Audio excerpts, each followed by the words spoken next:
Hello. I will provide virtual donuts to everyone. How's everybody doing? Always waiting. That should be my motto. Waiting for Granny's watching. A wasp bit me about 4 times, so I decapitated it and chopped his ass off too. Wow. That's intense.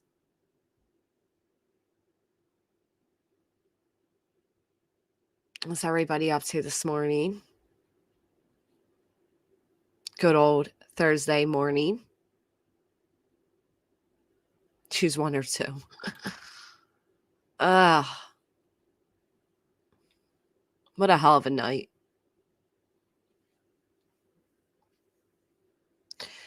So this case is very interesting. And I'm excited.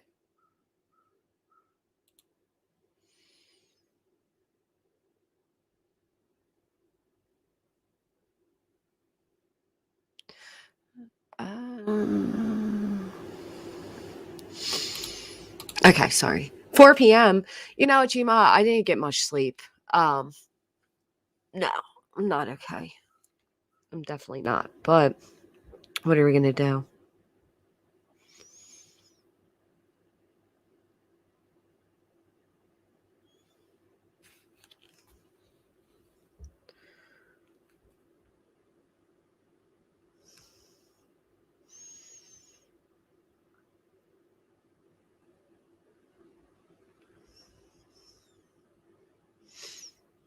Okay. No, Christy? Oh boy. Hello, Billy. Thank you, Tammy. Yeah, it's just, fuck, man. These people want from me. I don't know. I don't think anybody knows. But anyway, let me try to get out of my funk. Hold on. I'm sorry.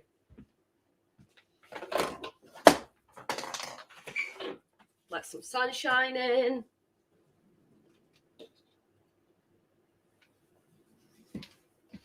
On a more positive note, Natasha Cooper keeps tagging me like the crazy ex that keeps calling you to tell you how glad he is you guys broke up. You know what I'm saying? It's quite comical at this point.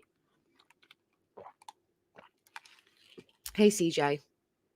Wait, what was that? Yeah, Mel. Mel. At parts, the one part when they were getting pushed back and not the answer they wanted, they slipped. They're slipped out. So we're still looking into it. I have a pretty good idea who it was, but I'm not for sure. So I'm not going to make any public accusations yet. But fact of the matter is, I've watched plenty of years of police TV shows, and I like to believe I'm rather good at investigating. So my true crime passion is going to pay off, and I'm going to get the son of a bitch.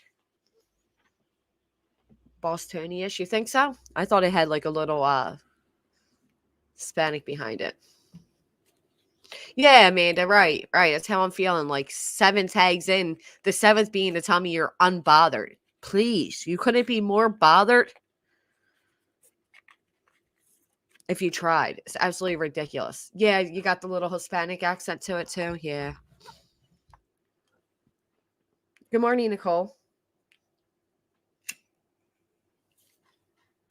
I had at least 15 people reach out with who they think it is, and they all gave the same name.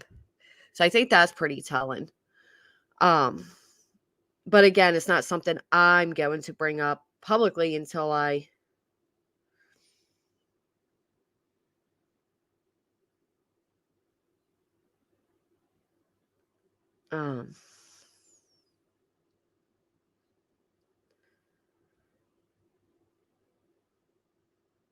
yeah.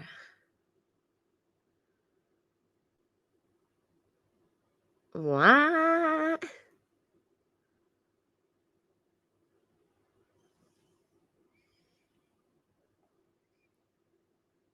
Yeah, Nicole was crazy. She has to be jealous of me, and weirdly enough, I almost think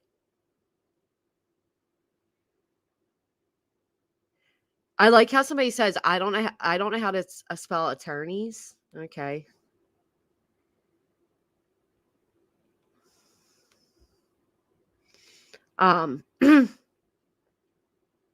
So anyway, yeah. That was crazy, wasn't it? This person thinks you would spell attorneys Attorneys.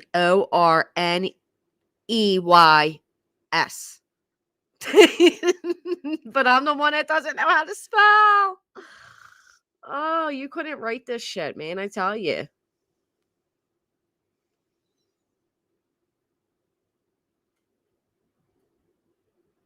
Well, actually, they are correct in a way, but I like to fuck with her anyway.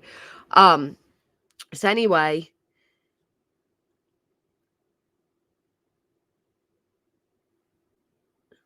I can't stand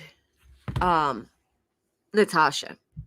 Everybody knows there's not several S's at the end of attorneys. If that's the one thing you have to cling with, right? Thank you. Thank you. If you don't know the joke is on you, my friend. That's all I can say.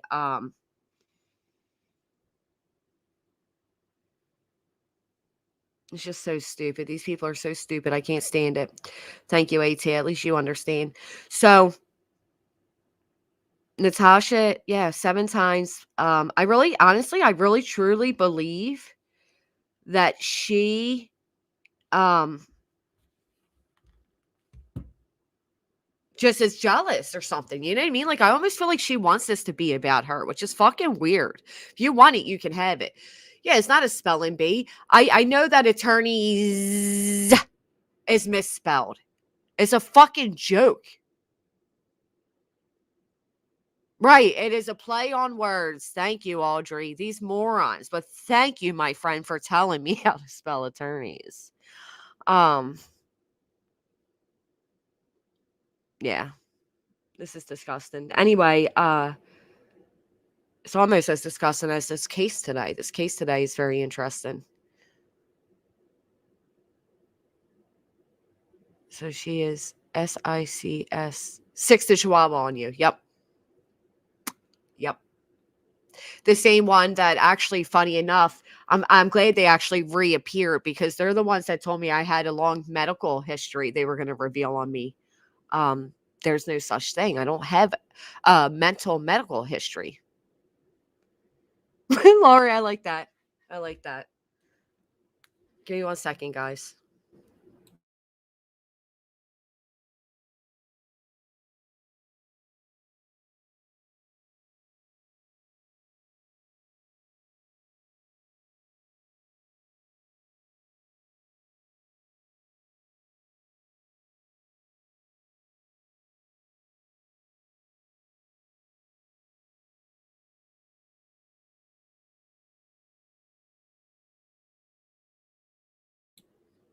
Speaking of business, I also misspelled business. Biz. None of your business. Um, yeah, I know. I know. But it was funny that they're threatening me with that. And that's what that entire fake child services call was around the basis of, right? You know what I mean? Like when some things are just too, you get a little, a little, I can't stand people, man. Matter of fact, hold on.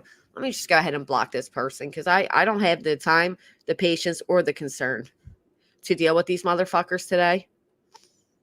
I'm not doing it with any of them.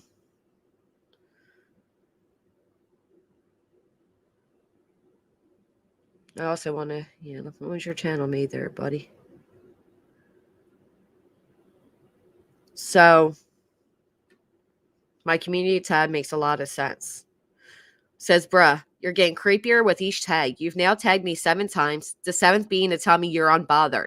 You're like a creepy ex who continues to call to tell you how glad he is y'all broke up. Give it up, weirdo. Your obsession is showing. I can't wait till the 8th tag. Thanks for the laugh. Because jokes aside, like I was stressed out. You know what I mean? I'm like, oh, I barely got sleep and, you know, shit's been heavy on me, right? And then I see an entire 7th at me posting, and I go and read it, and it's telling me how unbothered she is. So you gotta laugh at the irony that you are now tagging me for the 7th time to tell me how you are not bothered when you couldn't get further bothered. And she acts like she does that shit. Did she trigger me last night? No. You're mad that you didn't trigger me. So for her posting today to tell me that I reacted exactly how she wanted me to, you're a moron. The problem is I didn't react how you wanted me to because I don't give a fuck about you. They have nobody to mess with custody. I have full custody of my kids. That would never happen. It's just ridiculous, though. I'm telling you, it's just really fucking ridiculous. And I'm not entertaining her, which is what her problem is. Yeah, 7 times, right. Chapped ass, I'm telling you. Mm-hmm. But to insinuate that she was purposely tagging me, no, you weren't. You weren't doing it because you knew it would trigger me. No, you weren't. You were doing it because you want the attention. Because you were such a sad, pitiful 46-year-old woman who sits in a recliner all day and indulged in drama morning to night to afternoon. It's disgusting. And if in 13, 14 years I am behaving like you, I pray to God that Jesus does take my wheels. And I couldn't mean that any more than I say it. You are truly pitiful, laughable, pitiful. I could just fall over right now at the idea of ending up like you one day. The Midnight Raven, I'm sorry, we will be right on to our regularly scheduled program in just a moment. She is cray-cray. I don't know what's wrong with them. I really don't. Shifty, regrettable behavior, Diane. Am I right? Are you right? Are we right? We are right. We are right. Because let's face it, some of these trolls that are proud to be trolls are some of the most despicable, pitiful souls that go way further than YouTube because they're miserable.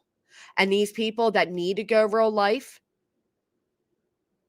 that need to do these type of things, that need to spend their days digging inside people's real lives over internet drama, tells me a lot more about them than they could ever try to tell me about me.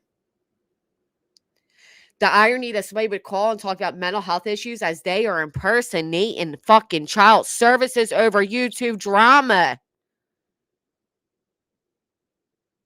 tells me more than I need to know on who the one with mental health issues is. There is the Midnight Raven. There really is. Oh, so you're aware. Thank you. Not for sure, Penny, but I did make a deal with them that they can call by the end of today's day and we can handle it outside of YouTube. If not, I'm going to go ahead with my video. I did, Ed. I did. Pity and have all attention on her. Look at me. Look at me. Right. Like she's like a competition. Like somebody, pretended to be child services. Well, they've been called on me 37 times. Like she wears that like a badge of honor. Unlike you, you don't have videos of me verbally abusing my daughter. You don't hear me screaming at my kids. You don't see my kids waiting on me hand and foot.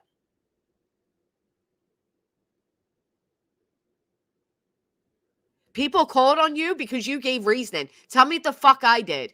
I talk about you? Wow.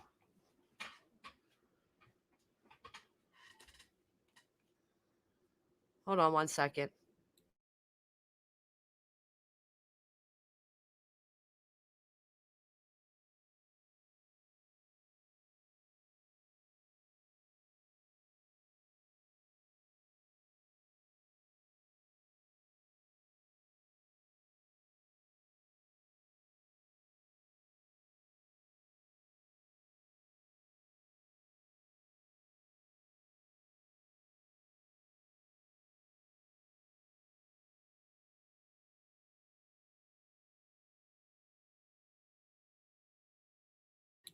Yes. What? Yeah, morals. That's a lot of things people are they don't have. People need. Thank you. Thank you. Thank you. I have never given any signs of neglect. My children are very well taken care of. The whole thing is asinine is what it is.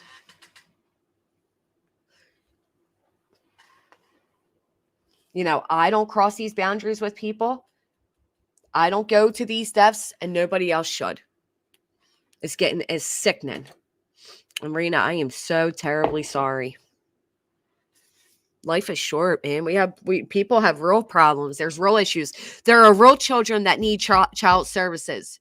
I was just showing yesterday that I was on trial for a little boy that child services failed. A 3-year-old who ended up in murder. He's dead. And these people want to waste child services times over fucking internet drama? Get it together.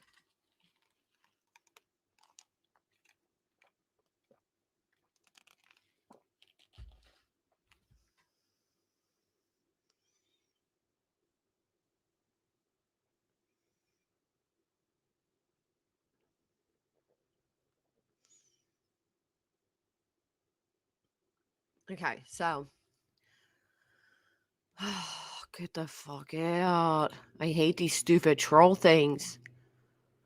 Still laughing. It's so stupid. Instead of saying 3 complaints, they said 3 complainants. 3 complainants, 3 YouTube services, which goes to the local police, which goes to us. Ah, embarrassing. Very embarrassing. I mean, my fucking father shut them down. They didn't know what to say, so they came back with a middle school insult and hung up. It was quite comical. My father said, "And what's your name? What's your number? Your supervisor?" They said, "I don't want to give that to you." He said, "What do you mean you don't want to give it to me? You work for a governmental program." They said, "I don't work for the government." He said, "If you work for child services, you work for the government. It's a government program. What, did you make up your own program?" It was comical. Um, but it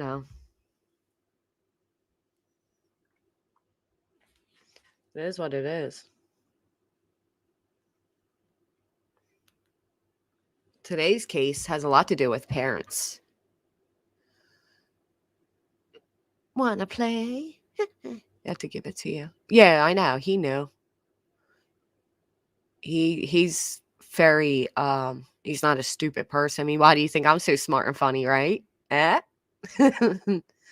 Gladys, thank you. Take that and see. You guys seriously don't have to do that. They take such a percentage. Please don't feel obligated to do that. But thank you, Gladys. Jessica, you need a whiteboard and markers. Draw some stick people and big letters. Maybe they will understand then. Hide and seek, yeah. No, that's the thing. They didn't expect it to be recorded.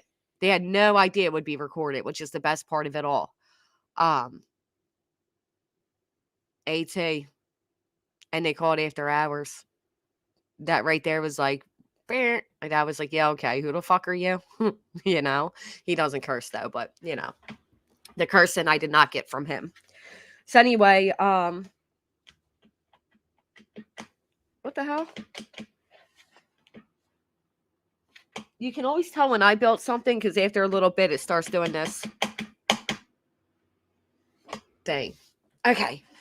So today's case is Chandler Halderson. Thank you, Gary. It sure doesn't. Let me see something. I want to pull.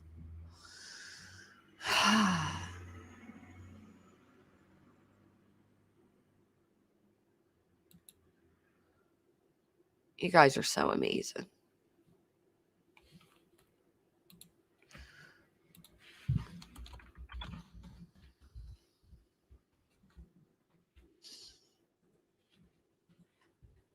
Took over with all that banging. Yeah. Natasha turned this into something about her. She always does. Barney Fifi, you can nip this in the bud. What was also funny, she insulted my investigative skills all over because I knew immediately. I mean, my mods can co-sign it. I immediately sent a screenshot to them and said I fucked up. I knew I fucked up. I asked, do you see that? Nobody could see it. So I thought maybe I was just blocked. So I didn't, because I was trying to edit it. I couldn't find it. But were you ever really angry? I mean, seeing red and you see something and you go off and you realize so yeah, I wrote impersonating, good job impersonating, child services, but I meant to say good job having your people impersonate. I know what the fuck. I wouldn't have started out my live saying it wasn't you if I made a public comment claiming it was you, you dumbass. Let's just start there. Also, you're the one that has a research team of what? 67 plus? And you still can't do nothing right?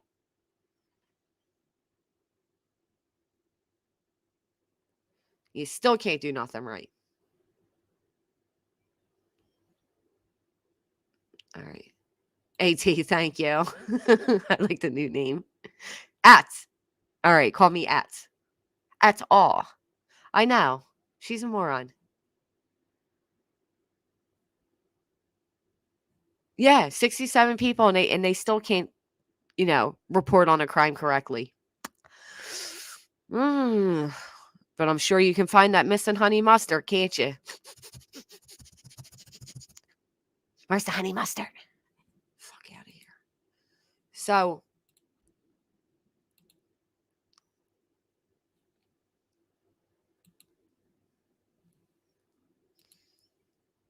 today's case, we are going to talk about the unfortunate and untimely, stupid fucking pinecone head.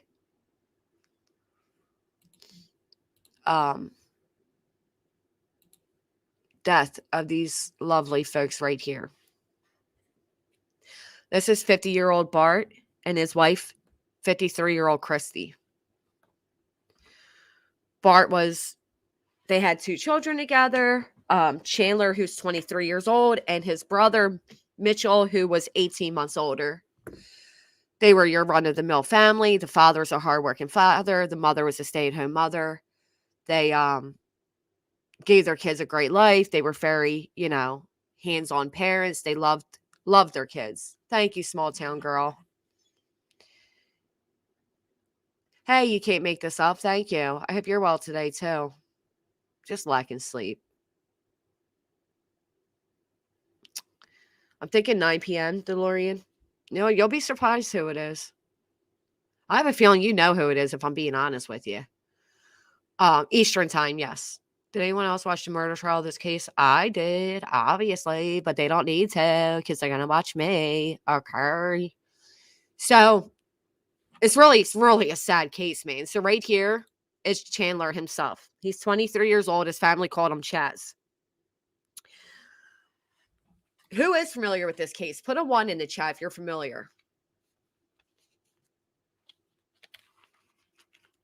I'm just curious who's all familiar with it.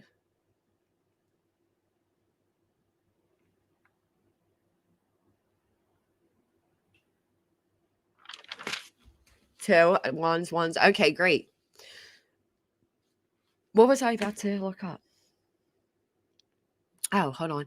I like the idea that some of you never heard about it because it gives me a chance to kind of tell you about it from my perspective. Which is cool. Oh, I just got a YouTube achievement. How cool is that? Give me 1 second. I want to fix my customizations.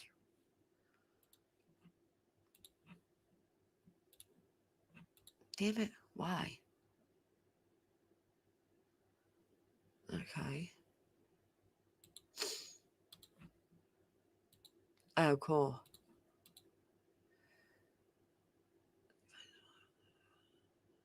You're going to have to wait at, I like AT better, actually. Okay. So Chandler is 23 years old, right? Listen to this because the cheese fell off the crackers, right? So Chandler, he was all right. He had a girlfriend. She was 21 years old, a pretty girl. He was going to college to be an engineer. He had his life going good for him. He also, had an internship where he was doing solar panels. It was a huge deal. This internship was a huge deal. He even had like the big whiteboard in his bedroom with drawings and numbers and the whole 9 yards. And Everyone was so proud of him. Yes, he lived at home, but he was still doing his thing, right? Um, Shortly before everything happened, the internship had led to a really great job. So he's working this really good job, except he never got paid. There was an issue with payroll. They screwed up paying hourly instead of salary. Then they screwed up direct deposit, and it was just a lot. And this went on for so long.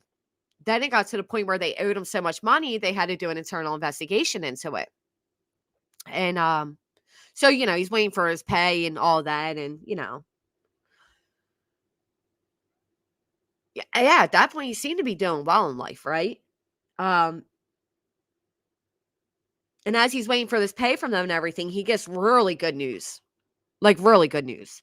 He got offered a job at SpaceX in Florida. SpaceX, right? So it's like you got this college kid who's going to school for engineering, what I think the kid's doing really good, right? Except everything I just told you was a lie. It was all a lie. The kid made up this entire living. He said he worked for this family, business, and yeah, but guess what? He fucking lied about all of it. None of it was happening. Hey, sweet Lulu. None of that really took place. This kid lied about it all while he sat at home playing video games. Insanity. All of it. He made it all up, guys. All of it.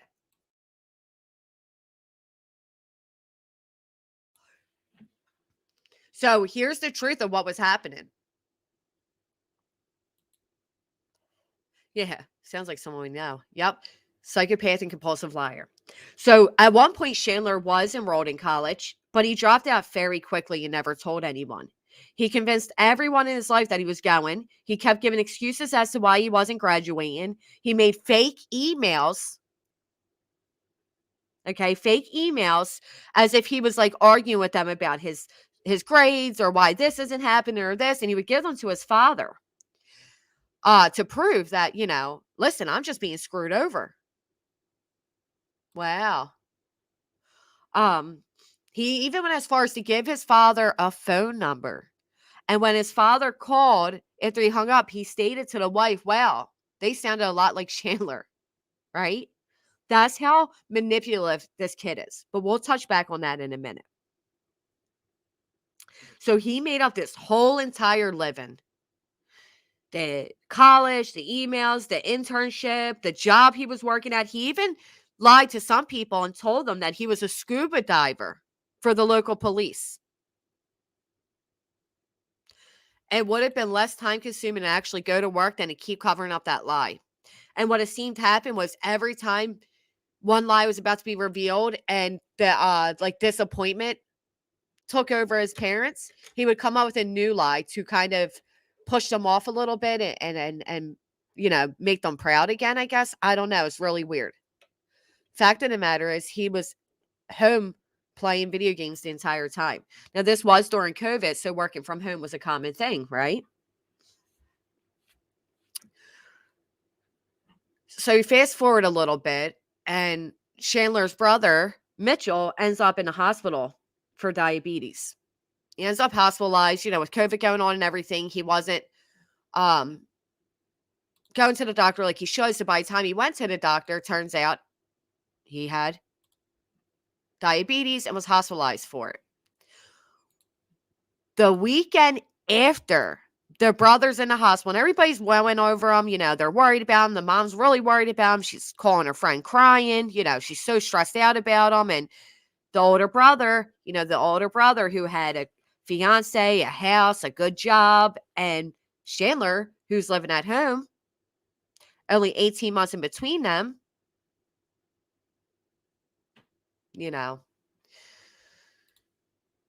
Chandler ends up in the hospital. This is Chandler. Well, Chandler here, a week after his brother's hospitalization, Chandler takes a horrible fall down the steps. Tumbles on down, right? He tells people that He's going to need future surgeries. It made his legs become weak because there's, this happening from the fall, and he had a bleeding on the brain and all these things, right? So now he becomes like semi-handicapped. Except for all he had was a minor yeah. I knew somebody was going to go there. All he really had was a minor concussion. That's it. He made himself fall down the steps, and he upped up his injuries. He was so jealous of his brother and his brother's attention that he, yeah,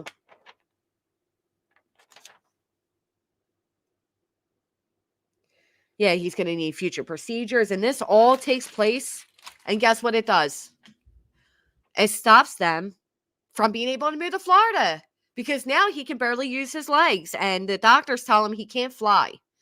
The girlfriend's like, well, we can drive. And, she's been looking up houses down there, and she's all excited. And he's like, no, I don't think I can, because I'm going to need surgeries, and they're going to have to drill into my skull to fix this. And, I'm really weak with my legs, so now I can't go here and go there. So that was his way out of the Florida lie, right? This kid spent more time lying and conducting ways out of his lies than just doing what he should have done.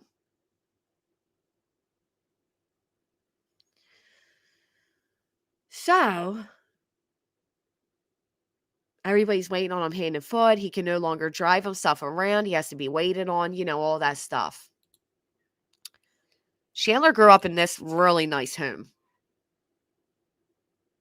Good parents, right? They had 2 dogs. It was just Chandler in the house and his 2 parents. Well, here's where the problem comes in. On July 1st, 2021, his father takes it upon himself to call over to the college. He calls over to the college, and he's, I have the video, actually. He says, I'm looking to get my grades and blah, blah, blah. And the guy's like, what's your name? And he gives Chandler's name. And the guy goes, you didn't enroll in those classes. You weren't here. And the father's like, oh. And he mentions 3 names that were given through the emails he was receiving to say, does so-and-so and so-and-so and so-and-so work here? And the guy goes, no. And the last words ever heard from this father was, okay, that will be all. And he hangs up. Chandler's father was angry, right? I mean, what? He's not going to college? So he contacts, or he makes a note that he's going to speak with Chandler later. I'm going to speak to Chandler later. He's going to confront Chandler over his lies.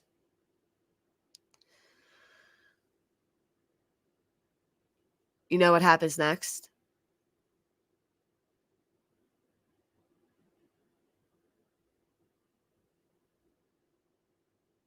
No, he was actually in debt with the college. He owed the college over $1,000.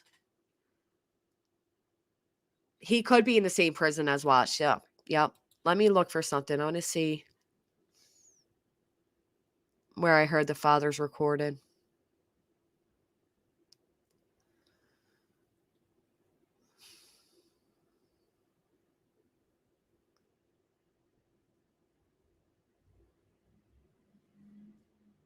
It was really sad. So what happened on July 1st of 2021 is Chandler murdered his parents. The father was shot in his back. And that's not all. Is it this one? Hold on, guys.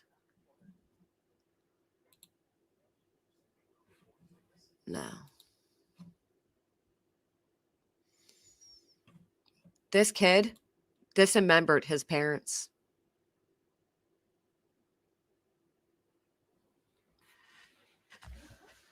His poor brother Mitchell, right? Yep. Chandler Halderson murdered his parents, cut up their bodies using axes, saws, knives, and then went.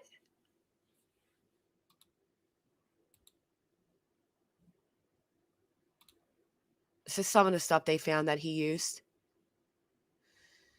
He then turned on his family's fire pit and tried to burn his parents' remains. This is a fragment of a skull right here. This kid not only killed his parents over his lies,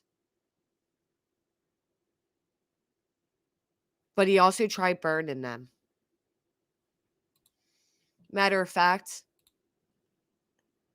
underneath the fire pit is an ash zone, and within that, they found a total of 106 human fragments. 53 from the cranium, 18 from the hands, 24 dental fragments, 8 from the vertebrae, 3 from the long bones, and in total, unidentified was 124. Grand total, 230 bone fragments inside the fireplace. The heat. This was in the middle of July. It was really hot.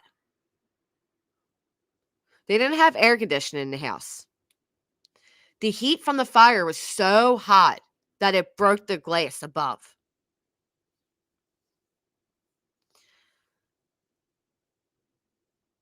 When it didn't work, he then scattered their remains all over Wisconsin. He told his girlfriend he wasn't able to hang out because he was grounded. 23 years old, he was grounded. He told everybody else that his parents took a trip up to their mountain home, their cabin. He went as far as to send himself this text from his mother's phone. Made it safely, can't get anything through, and yes, it's packed. Going to White Lake today for the parade, and we'll be home Monday night, Tuesday early. Love you lots. The only problem was 4th of July was on a Sunday that year. The parade took place the day prior. Yeah, the neighbors could see the flames of the fireplace. He actually chopped off the upper thigh right up to the underwear line. He placed his father's torso here. The torso. Here. His torso. Right?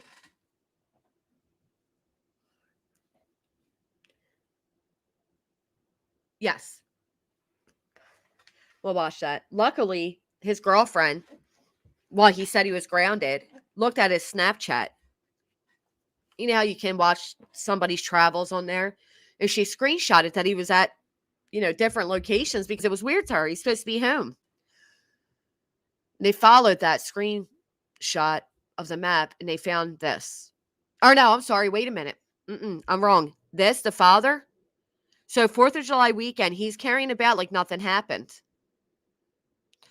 And he goes to his girlfriend's parents' house for 4th of July and everything's good. And he randomly says to the girlfriend's mother, do you mind if I come back tomorrow to take a swim? I think it will really help with my legs. Because he has weak legs from that horrific fall down the steps. He fucking tumbled down himself.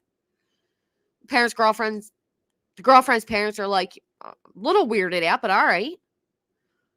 So he goes over there and knocks on the door, and the mom's like taken back, like, wait, she didn't really think he'd show up, but he showed up. And she goes, yeah, of course. So she gives him enough time to change into a swimsuit and go in the pool before she heads out there.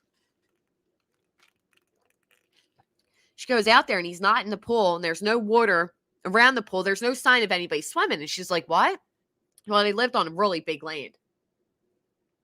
So she looks around and she sees his car all the way back on their property with the hood, the trunk open. And here comes Chandler with the weak legs walking out of the woods. She said it was so creepy that she called the police. It just immediately gave her the creepy vibes. The police show up. She points what direction in the woods he was, and they see vultures. They see vultures.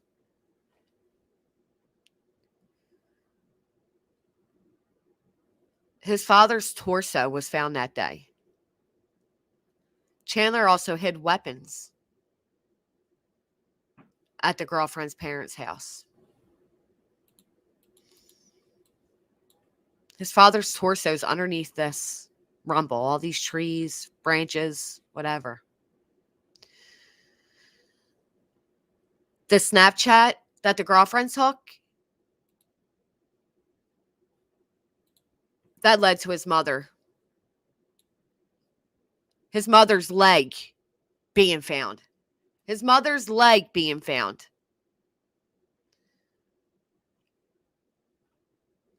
After the police found the mother's leg, they realized that this tree looks really familiar, right? It's like this, or they see this photo. This is Chandler with the weak legs. And what is this? Machete hanging from a tree. And they're like, this tree looks so familiar, right? Well, they realize it's the same tree. This was a favorite location of Chandler's. Dexter. This was a favorite location.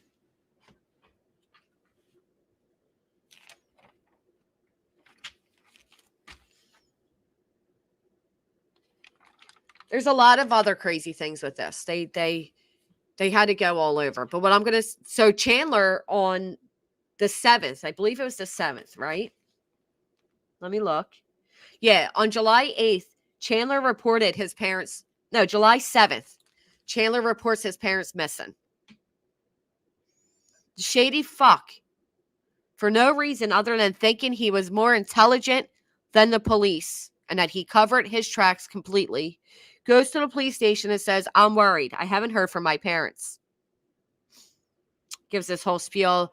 They went up to our cabin and they went with friends they had and I helped them pack. And the police are like, well, what did they bring with them? Chandler's like, oh, they brought alcohol and silver and lots of money. They're like, what? So the police contact all of their family, the friends, and who's this random couple they went up there with. And it was just weird. July 8th, he was arrested for their murder. But on July 8th, Chandler decided he was going to go around to neighbors' houses and ask the neighbors, do you have cameras? Now, here's the weird thing about that. Oh, there's several weird things about that. First off, while Chandler is going door to door asking neighbors, he's also Googling bodies found in Wisconsin, bodies found in lakes in Wisconsin. Bart and Christy Halderson, he's searching to see if anything was found because he realized that the police presence in his neighborhood was really heavy. There's a sign of guilt.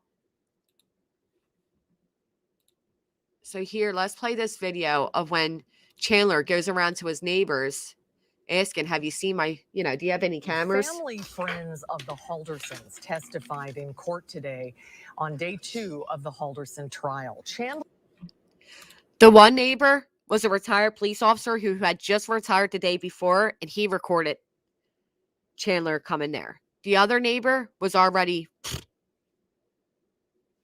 I think it's Christy with a Kristy.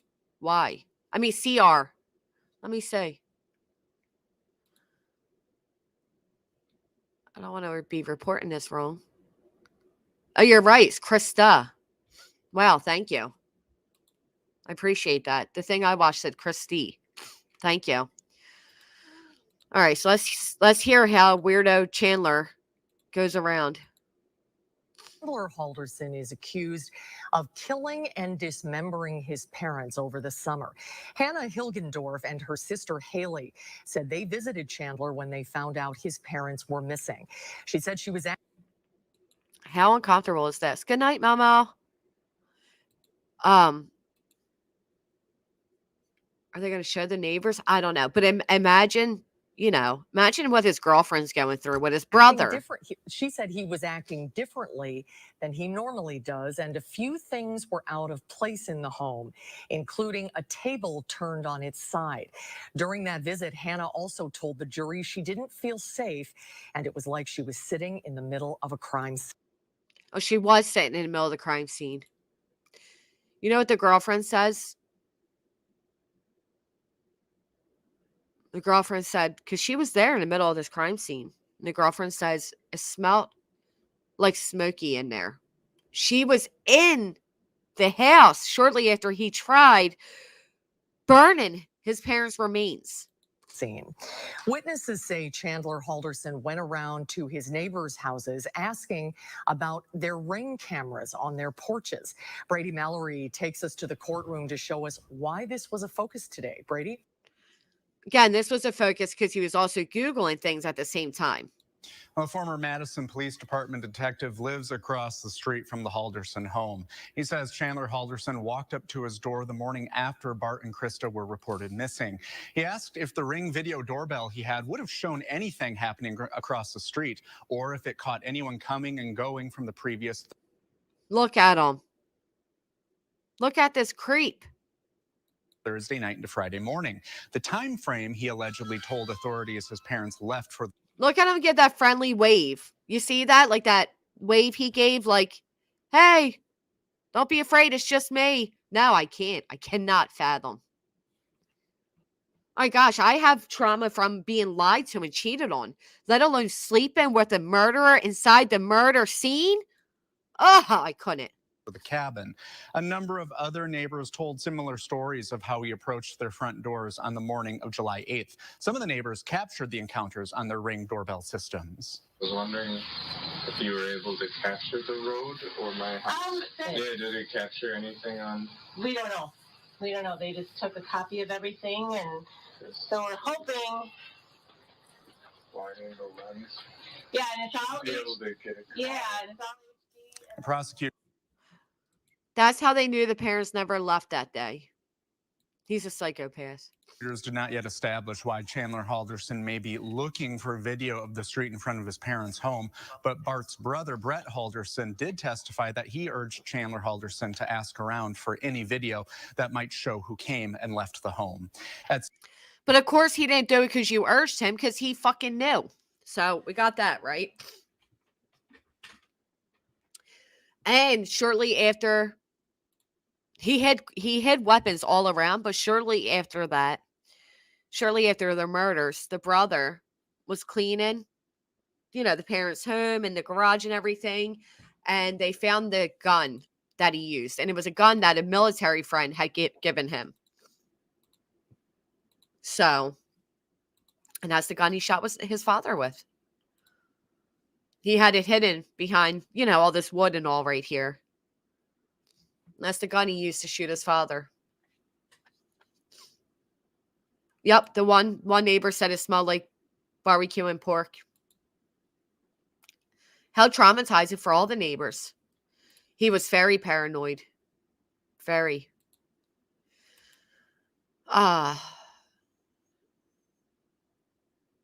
Bullet. Yeah, he gave his brother a bullet while he was in the hospital that said, take care or whatever. It was engraved. It was part of it was an unknown bullet, though. It didn't necessarily come from this gun. And at this point, his parents weren't murdered. He was a huge video gamer and he had a love for guns. And,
Hey, Chandler, how are you doing?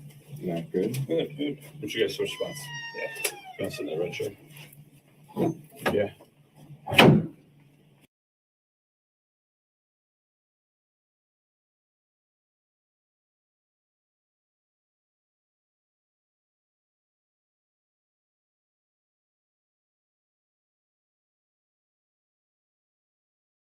Well, shit. Thank you for that. I was muted. I appreciate you. I said we're gonna watch the interrogation, Chandler, that took place on July 8th. But also the murders took place on July 1st. So he has 7 days. 7 days. Here's the motive. On July 1st, the father was a very organized person. He's the type of man that printed out emails, right? He had it marked down on his notebook that he was going to talk to Chandler about the college that Chandler lied about being enrolled in. His parents were murdered between 3 and 5 p.m. That night, Chandler messaged his mother and said, Dad's phone died. Pick up soda. I have a lot of work to do.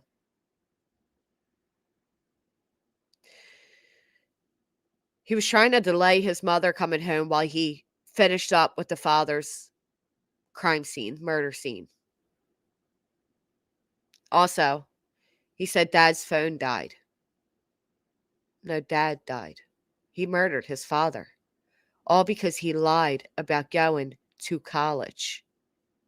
He lied about the job he had. He lied about the internship. He lied about the other job. He lied about being a scuba diver for the police. And he lied about getting offered a job in Florida. Yeah, right? Well, you know what? Chandler never had the weak legs. He lied about that, too. He lied about his medical condition. The dude's creepy. Just want water? Okay. Here's an extra. No, good. Wait till you see this creep and all his creepiness. What's going on? All right. Now, mind you, on this day, Chandler was asking neighbors for their surveillance. There was a heavy police presence in his town, and he was Googling to ask if anybody found anything. He knew something was up. Yeah, Chandler with the weak legs. So keep that all in mind. This dude knew something was up. He knew something was up. He had to have known he was caught, right? And you'll see that. You'll see that in this interrogation. So we're just going to talk to you a little bit more, okay? Let's write some speech here. The other one. All right. Look at the look of, like, I don't know. What would you call that look?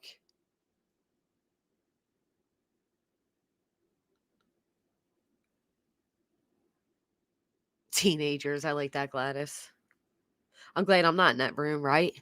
But you could tell, like, he's worried. He's stressed. I mean, he knows he's fucked, right? But he also, I don't know how else to explain it. There's something very off about him. Look at the feet. Yeah, I don't know. You'll see it. Look of a man who just murdered and dismembered his parents, maybe? Woo, I don't know. Yeah, he did look like he was on drugs too. Real quick, I got to tell you guys this part too. When I mentioned about the fire being so hot, you know, imagine when you put like hamburger or meat on the grill and a piece of it falls into the coals. You know, it kind of ignites the fire a little bit more. So he didn't realize when he put his parents' body parts that he measured. He had a measuring tape out to measure. He didn't realize that it was going to ignite the fire that high, but it did. And when it did, it broke the glass above it. Chandler gives this bullshit story that he was playing with one of the dogs and it happened and he cut open his toe. In the process of cleaning up his murder scene, Chandler borrowed a Swiffer mop from his girlfriend's mother. And he returned it. Imagine that. Oh, I can't. All right, just so you know, I'm gonna record stuff, okay? It just helps me remember everything and picks up everything that we talk about. All right. So Brian Shunk, Detective Dane County Sheriff's Office, we spoke yesterday. Yeah, Chandler Halderson. Yep. What's your middle initial, Jan? M. M as in Michael. Michael. And then your birthday. 3/15/1998. Got it. 3/15/1998. 10 years younger than me. And then chopping up their body. Not even a proper burial. Ugh. And your cell phone I already have. We've been talking on that. So obviously we're here. We want to talk a little bit about your parents going missing, right? Krista and Bart. Before we get started, just because you're up here, okay? So I'm just going to read you your constitutional rights. Keep notice of what happens here. This is interesting. Yeah, golden dragonfly, yes. Oh, same age as your youngest. Oh my goodness. It'd be so scary. Okay, so it's the Dane County issued card that they give us. So I'll just read them to you right off the card, okay? You have the right to remain silent. Anything you say can and will be used against you in a court of law. You have the right to consult with a lawyer before questioning and to have a lawyer present with you during questioning. If you cannot afford to hire a lawyer, one will be appointed to represent you at public expense before. Look at the change in his demeanor. His eyes bulging. Look at the sunken cheeks. Creepy as F. Yep.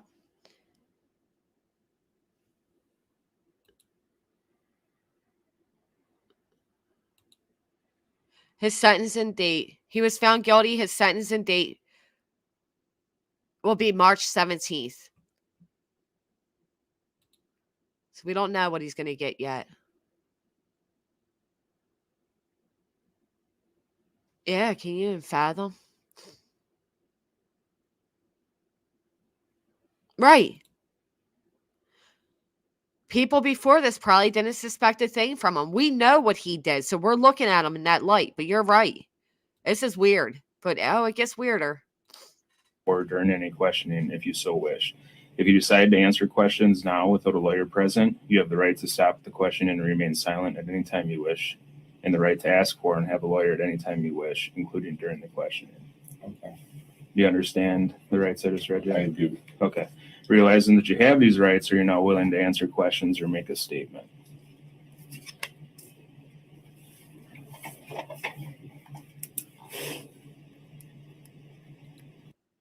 In this moment, he knows. He's in Colorado. No, I'm sorry. He's in Wisconsin, right? Yeah, he's in Wisconsin. I don't know, Gladys. That's a good question. Guilty or not? Yeah, no death penalty. Thank you, Sugar Beet. But watch. I mean, he knows. He knows at this point. Imagine what's going through this kid's head. Bye, AT. Have a great day. Thank you for being here. He knows he's busted. Just need a yes. Yeah. Yes. So Yes. the second one. Okay. So I'll just read it again. Realizing that you have these rights, are you now willing to answer questions or make a statement? Oh, I will make a statement. Okay. So you understand them. Yeah, He thinks he's being slick. Oh, I'll make a statement. Yeah, he's a video gamer. Huge. All he did was video game in the dark, just bright lights, video gaming. But he thought he would get around it by saying, Gma, by saying, yeah, I'll make a statement. You know, I'll make a statement. Okay. All right. Could I have the card so I could read it? I missed some. I'm sorry. I can read Still it. having a little bit of problems. The third. Still, yeah, have a little bit of problems comprehend the fact that you're busted, bro. You're busted. Who doesn't know their constitutional rights? You have the right to remain silent, blah, blah, blah, blah, blah. Even my children know what that means. That means you, my friend, are being interrogated. I think he just didn't want to admit it. One. I'll read it. Let's start all over. Yeah. Yeah, we'll just read them all again. Yeah. No big deal. All right. So you have the right to remain silent. Anything you say can and will be used against you in a court of law. You have the right to consult with a lawyer before questioning and to have a lawyer present with you during questioning. If you cannot afford to hire a lawyer, One will be appointed to to you. represent you at public expense before or during any questioning, if you so wish. If you decide to answer questions now without a lawyer present, you have the right to stop the questioning and remain silent at any time you wish, and the right to ask for and have a lawyer at any time you wish, including during the questioning. Okay. So then the only two questions I asked were, do you understand? Yeah, I understand, and I am willing to make a statement. See how he keeps saying, I am willing to make a statement? He knows.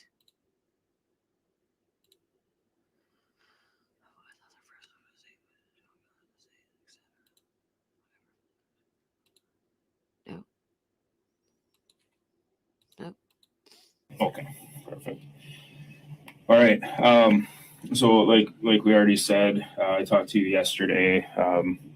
So today is July 8th. It's about 5:11 now. We started talking at 5:08.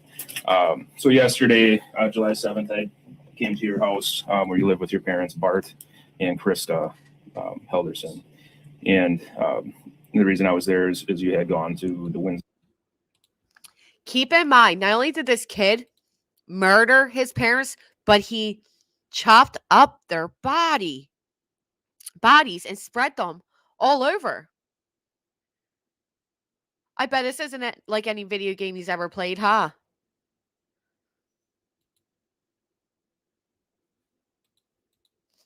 Police department and reported them missing, right? Yes. Okay. I didn't go to the department. I went to the office break room Mhm. area. In the same building. Yeah, I think it's mixed in with the city hall. Okay. But nonetheless, a deputy came and spoke to you. Okay. So you reported your parents missing. We got some information from you yesterday.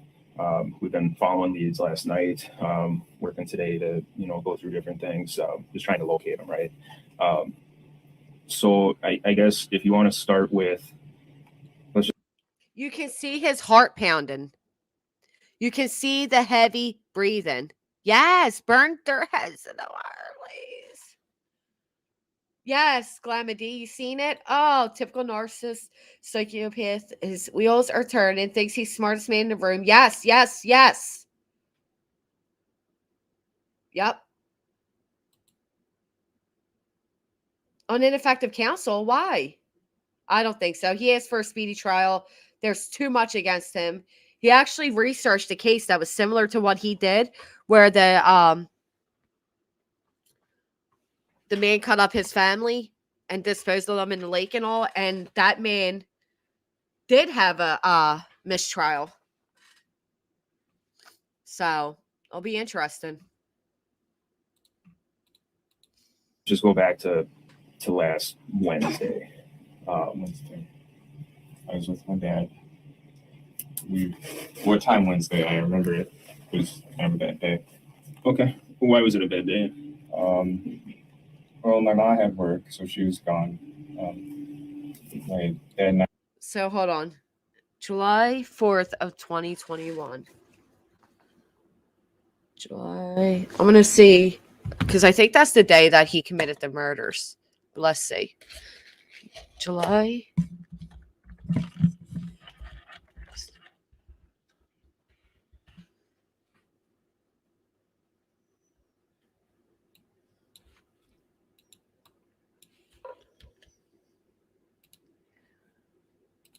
(2021). So July 1st. Thursday. They're saying Wednesday. Thursday. So he killed his parents on Thursday. They're asking about the day prior.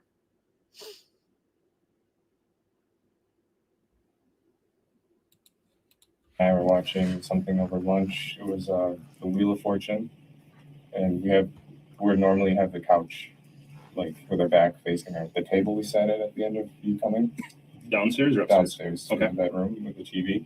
I tossed the ball, and I smashed the glass. Okay. with the dog's help. Yeah, Well, you always know about a liar is they always give too much detail. Yeah, a lot of people say that's sugar beet. Okay, poison ivy. Yeah, July. I was saying July.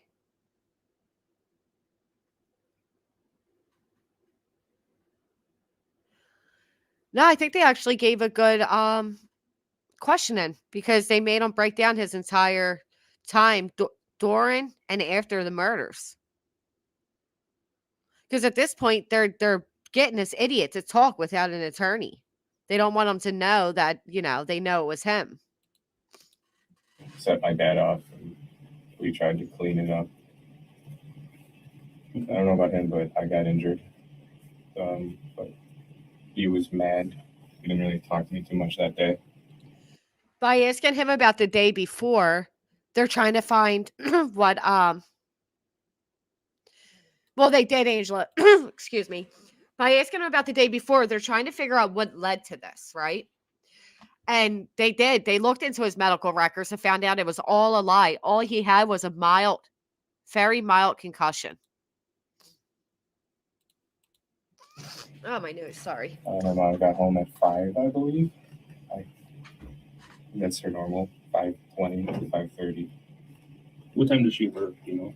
7:30 is when she leaves. I don't know her hours, but I know she leaves Okay. at 7:30, and then all the way up till 5, and she comes home 5:20, 5:30.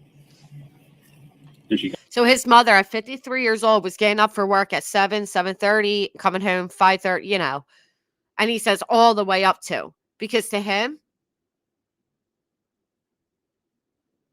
why does you always autocorrect?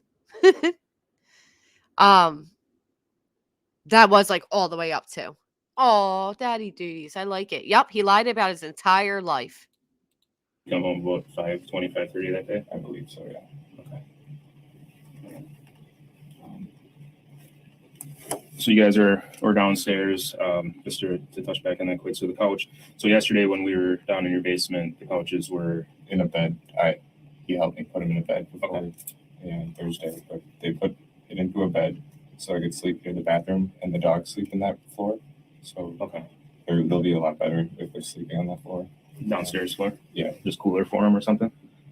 Kind of, yeah. Probably. Okay. All right. So you were tossing a ball. What type of ball is it? Now, these little details that he gives, they're so useless, but they're also beneficial. Wait, and he was diagnosed with a concussion based on the symptoms told the ER doctor he's having. Yeah, mild concussion. Hold on one second. My phone's ringing.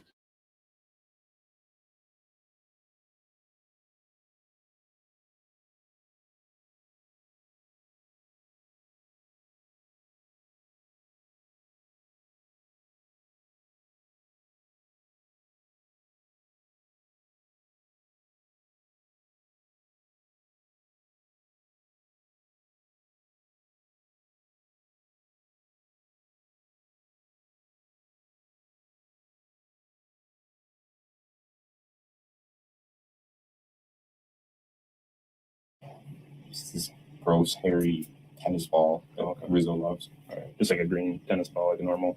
Yeah.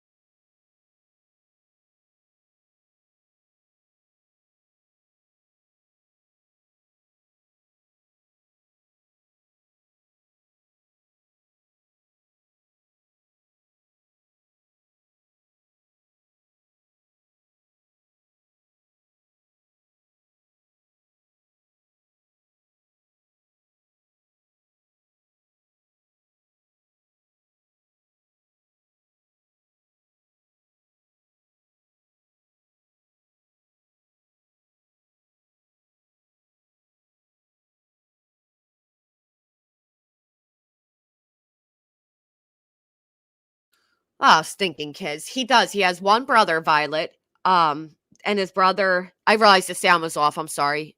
I had to pause you guys while I took a phone call. His one brother is 18 months older than him, Mitchell. On that floor. Downstairs floor? Yeah. Just cooler for him or something? Yeah. Probably. Okay. All right. So you were tossing a ball. What type of ball was it? It's this gross, hairy tennis ball that Rizzo loves. All right. Just like a green tennis ball, like a normal. Yeah. Normal. Okay. With the squeaker, not like a tennis racket ball. But they don't chew those. My dog chews those out of any tennis ball. They just chew the squeakers out and then they don't play with them anymore. All right. So you're just tossing that. You see how this kid doesn't even know like social cues of like, oh yeah, Mitchell is engaged. He works a really good job as an IT. Works an IT job and he has a home. Yeah, he's doing a lot of good things. You notice this kid has like no personality. Like he doesn't giggle at that part. He does it, you know. I know, Janie. That scares me. I was muted. Yes, sorry guys. Around, broke the fireplace glass. You said you were injured. What type of injury? I got a pretty deep hole in my foot. Last night, Mary looked at it and she said the reason it keeps bleeding is because there's glass in it. Oh, that's you showed us your toe. Yeah, I showed the detective. Yeah. You see how weird he is there too? Like Mary said, and you know, and I told Lisa, and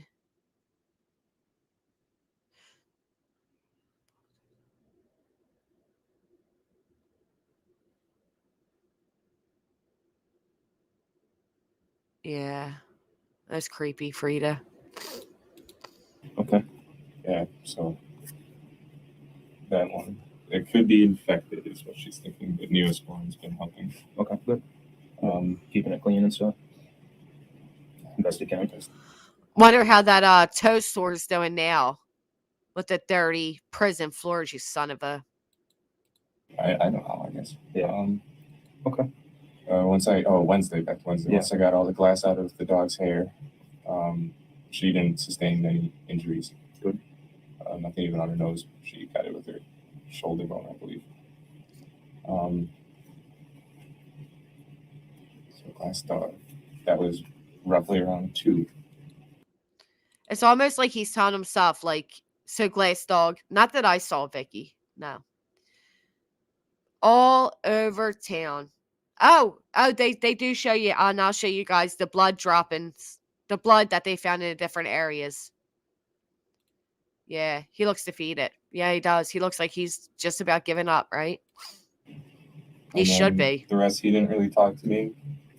I went back to doing like a job search, kind of just shitting my day away. Just getting games, YouTube maybe. That's when I came across one of the jobs I liked. Then 5 o'clock rolled it by and Mom came home.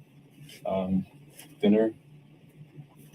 Yeah. Now, you got to remember this whole like playing with the dog and, right, Gary?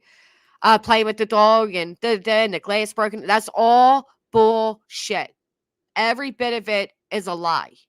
The glass broke from him trying to burn his parents' body parts in the fireplace.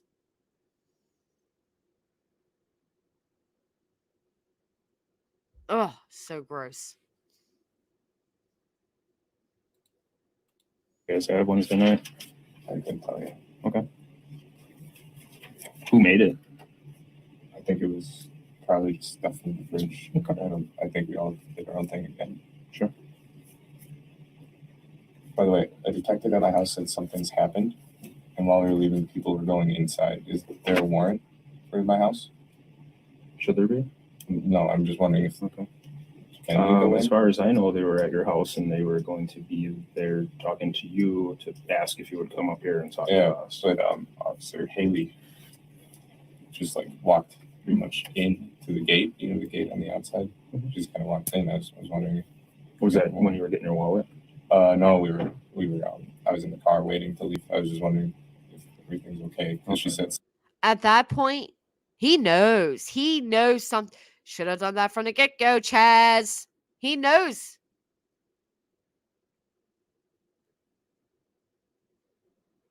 Oh, I know, Gma. Oh. And you know what else? Exhausted at this point because he had been up for days, dismembering his parents, disposing of their bodies. The other thing is he excuse me. A crime scene cleaner will tell you that sometimes the blood's not visible to our eyes, but it's underneath the ground. It's everywhere. It's in the walls, you know. So although we don't physically see it, me too, small town girl, especially crimes like this, such gruesome crimes. Something's happened, Okay. and we need to go down. Yeah, I'll find out what that's about. Well, has anything about that? Oh, not sure. All right. So Wednesday night, Mom. He doesn't even realize this cop's lying to him. Come on, Chaz, you don't realize it? Under the flooring, yeah, they have to like cut things apart and replace. Ugh. And guess who's stuck doing it? Guess who's left to deal with all of this? His brother. His brother.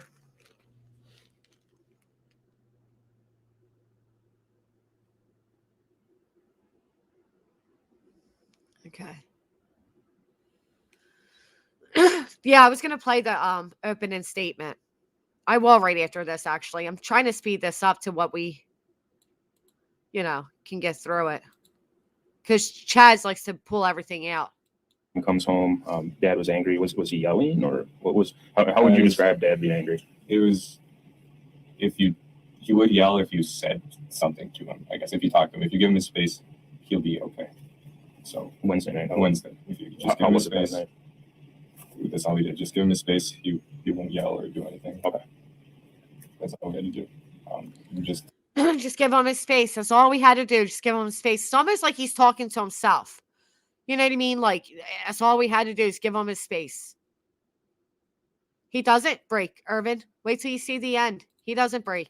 Ma and I went to clean, do some laundry, make our beds, and stuff like that. Who's we? Ma and I. Your mom. Okay.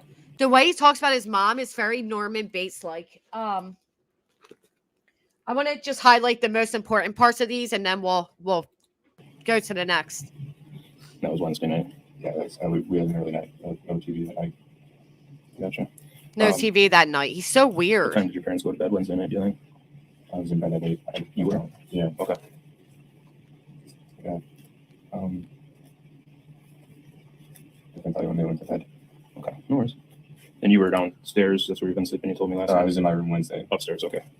Now, mind you, Chandler claims he has a hard time getting up the bed, getting up the steps and all, because his legs are so weak from his traumatized. I mean, come on. Gotcha. So in the bedroom upstairs, and then you slept downstairs. Why have you been sleeping downstairs again? You told me last night. Bathroom. The bathroom's I right. need to be close to the stairs. I can't see too well in the background. So 23 years old, right? You think this kid was 70 the way he talks. Gotcha. And just like last night, I'm jotting some notes quick. It doesn't mean one thing is more important than the other. It just means that I need to remember stuff. And I sometimes understand. Gotcha. All right. So did you sleep with your door closed that night or open? Oh, yeah, I always have it closed. Closed door. Yeah, that makes sense. I feel we argued a little bit after. Parents did. What were they arguing about? I sent my dad off at daily class. Us not having food ready. So now he's saying he has a feeling. Right. Yep. He's not, no eye contact. Yeah, he can't see well, his weak legs, blah, blah, blah. Making sure they are independent people. People, right, Sabrina. And then, I have a feeling they argued that day about what? Well, what made him mad and us not having food ready. And you can tell this kid was very much like angry with his father. He did complete not guilty without borders. Yep. Stuff like that. We just microwave whatever was in the fridge, I suppose. Yeah. I Who suppose. was upset about that? Dad. Yeah, it was. Although he usually doesn't like that. He likes when you cook. Okay. Does he ever cook? I haven't seen him cook. Oh, he grills. He likes to grill. He grilled on Thursday. Nice. Oh, and you grilled on Friday. Oh, your parents. Right, Mitchie. Could you imagine that? The mom's probably like, oh, well, he has these medical issues. And the father's probably like, he does nothing all day. He plays video games. Oh, my goodness. Right. I think I told one officer the green egg. He got, it makes terrible food, but yeah. Dad does? Yeah. Oh, the green egg. Oh, the green egg. That's like a grill or something? Yeah, it's insulated and makes anything smoky. Oh. The idea that this kid's talking about a name of a girl and how it doesn't make good food and makes everything smoky after literally burning his parents' remains. Oh, it makes me sick. Oh, no wonder we have a green egg. Useless Thursday information. morning. I wake up What time is it? 6. Okay. Dogs. We talked about that yesterday. 6 a.m. is kind of your deal, right? 6 a.m. Okay. I have internal clock now. Yeah. These things a while. 6. I don't often eat breakfast, so I kind of just stay in my room on my phone. Help my mom out getting ready in the morning. She left for work at 7:30. Now he's saying he helps his mom get ready for work. Yeah, no punishment can equal that crime. I don't know. Small town is what I'm saying. Gma. No, not his parents never looked into his medical records. They believed him. The mother pitied him, leaving him letters like the day he went to work. She went to work, back to work after his injury. Here's the neighbor's number. If you need absolutely anything, give her a call. And greasy. Yep.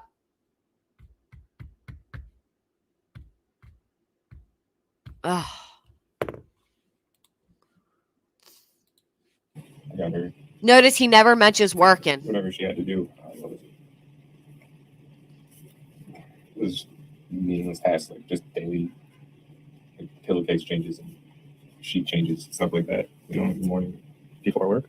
Yeah, that's what we always do. And she's gone. My dad starts. Can you imagine if you supposedly changed the pillow sheets and everything every day?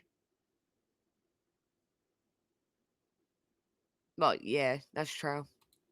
The grill around 8:39 in the morning. To get the temperature right. Was she Hold working on one that day, second, or- guys. Okay. Sorry.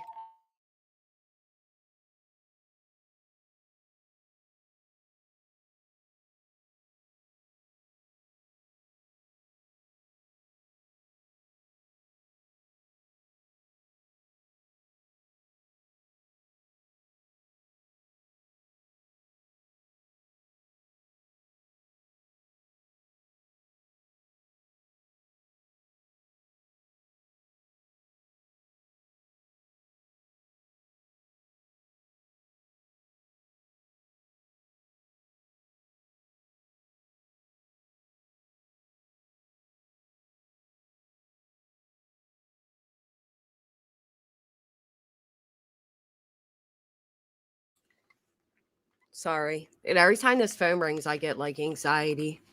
So fucking tired. I didn't sleep at all last night. So stressed out. Like falling asleep here. It's just so ridiculous. People like CW actually thrive in prison. Yeah, they're under total control, structure, respond. Yes, yep.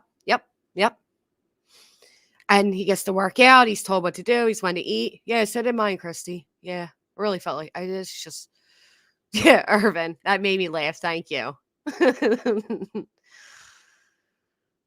Oh, man. Right, Vicky? He's a grown-ass man.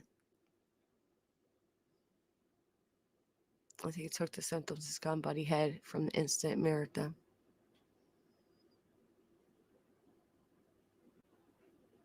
Oh, man. All right. We ate the grill. Nothing really happened between that. We kind of either were outside with the dogs from the lighting of the grill, him going in taking a couple calls now and then, or emails or something. But we just kind of watched the grill and waited to get it set steady at the hamburgers for $3.50-ish. Then, so yeah, we just kind of waited For the burgers? and then we ate noon 30.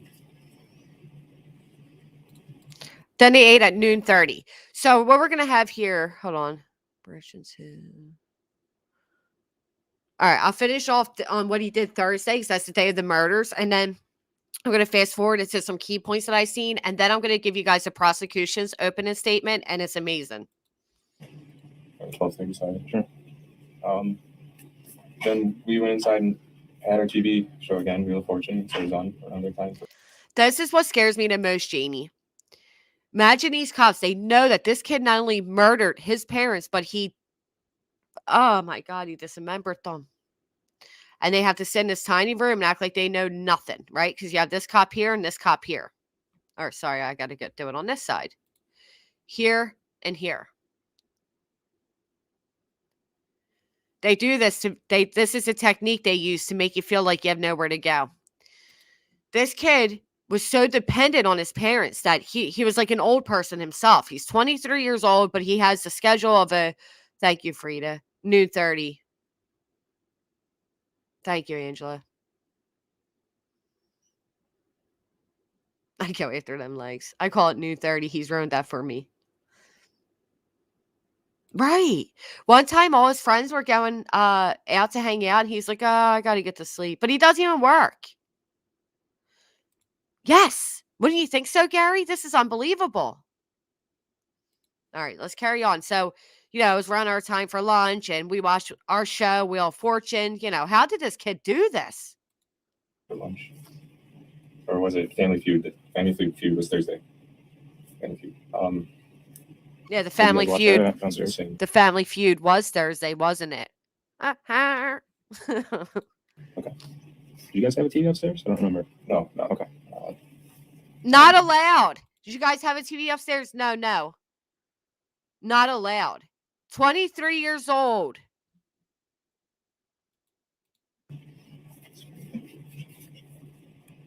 Sorry, I got to hype myself up again so I'm sitting here like falling asleep. I don't want to do that. So I'm trying to get loud and angry again, Sorry, I'm really trying to memory. This one. Then, yeah, we went to go do our own things. I went back to a little bit more job searching. This time I branched into DeForest instead of just Windsor. Mm-hmm. He went back to work. He went back to work. You can tell throughout this whole thing that this kid is so angry with his father still. So angry. And he's making it up as he goes. Look, this is the day he does. We planned on something went well. This is the day he doesn't want to remember. This is the day he committed the murder. This is the day this 23-year-old punk-ass, weak-leg, lying mother decided he was going to take his parents' life instead of admitting that he lied about his entire life. He doesn't want to remember. He just said here, this was the day, and then he says something went well. We planned on, listen to this. The stress, remembering what he did. Something went well. We planned, something went well. He killed his parents on this day and started cutting their bodies to pieces. No, Gary, you always got funny shit. I like you. I like you a lot. That's a good one. If you don't believe Chandler had weak legs, give this video a thumbs up. Yeah, so he did. All right, so he did re-clean the fire pit, he thought. And he put the wood back in there and he put newspaper in there because, you use newspaper to start the fire. But the newspaper was from June of 2021. Nobody's getting a fire ready 6 months in advance from when you're going to need it. He didn't know there was a place underneath the fire pit. A lot of people didn't know existed that collects pieces. And that's where they found it. Yeah, you know what, Irvin? Very possible. It seemed like his father was tougher on him. You're going to hear him say that. His father did this. His father did that. He didn't like his father very much because his father probably didn't coddle him, where the mother was a helicopter mom. The mom, what do you need, honey? What can I get for you, honey? Let me wash your clothes, honey. His mommy probably still, washed his underwear. Oh. Oh, we were fighting, officer. I don't know. Something went well for him. So that's all. I don't know. Something went well for him. You son of a gun. I don't know. Something went well for him. So that's all. Then we were hanging out again. My mom texts.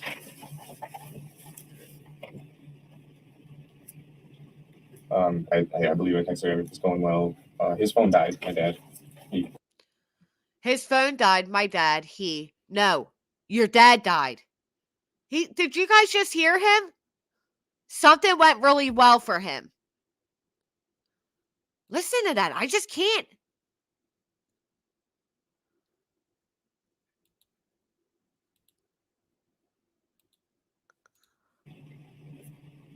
Something went well. Oh, we were.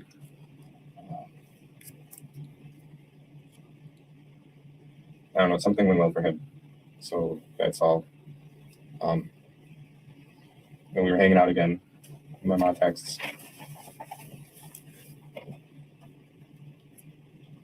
I believe I texted her everything's going well. His phone died. My dad. He just kind of like charged it, put it on the dock, and left it. Then we just kind of hung out. Do you know what a mundane tidbit of information that is? I wouldn't know if my father's phone died and he left it on the charger. You know why he had to say that? Because he did that fake text. Remember that fake text, or the text he gave his mother? The dad's phone died. Bring me home soda. I've extra work to do. I'll play his defense attorney's opening statement. I'll play it for you. And my mom gets home, and I start a shrimp scampi for my dad because that's what he wanted, but we didn't have shrimp, so I made shrimpless scampi. You made parent casserole, you mother. Ugh! Oh, positive vibes. All of your you know what? If you make another alt account, I will pin every comment you make for the rest of my stream. Here. I'm glad that you're back. How many alts do you have? One more, and you have showed me you are a dedicated troll, and you can have every comment you want highlighted at any time. Positive vibes. All right? Yeah.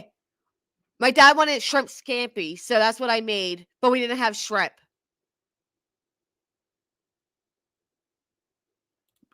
Hey, amen, Vicky VA. Listen to him.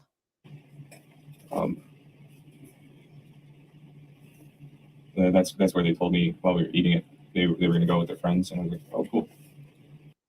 While we were eating. You mean while you were chopping up their body? Oh my gosh, I can't. He just kind of like charged it, put it on the dock, and left it. Then we just kind of hung out.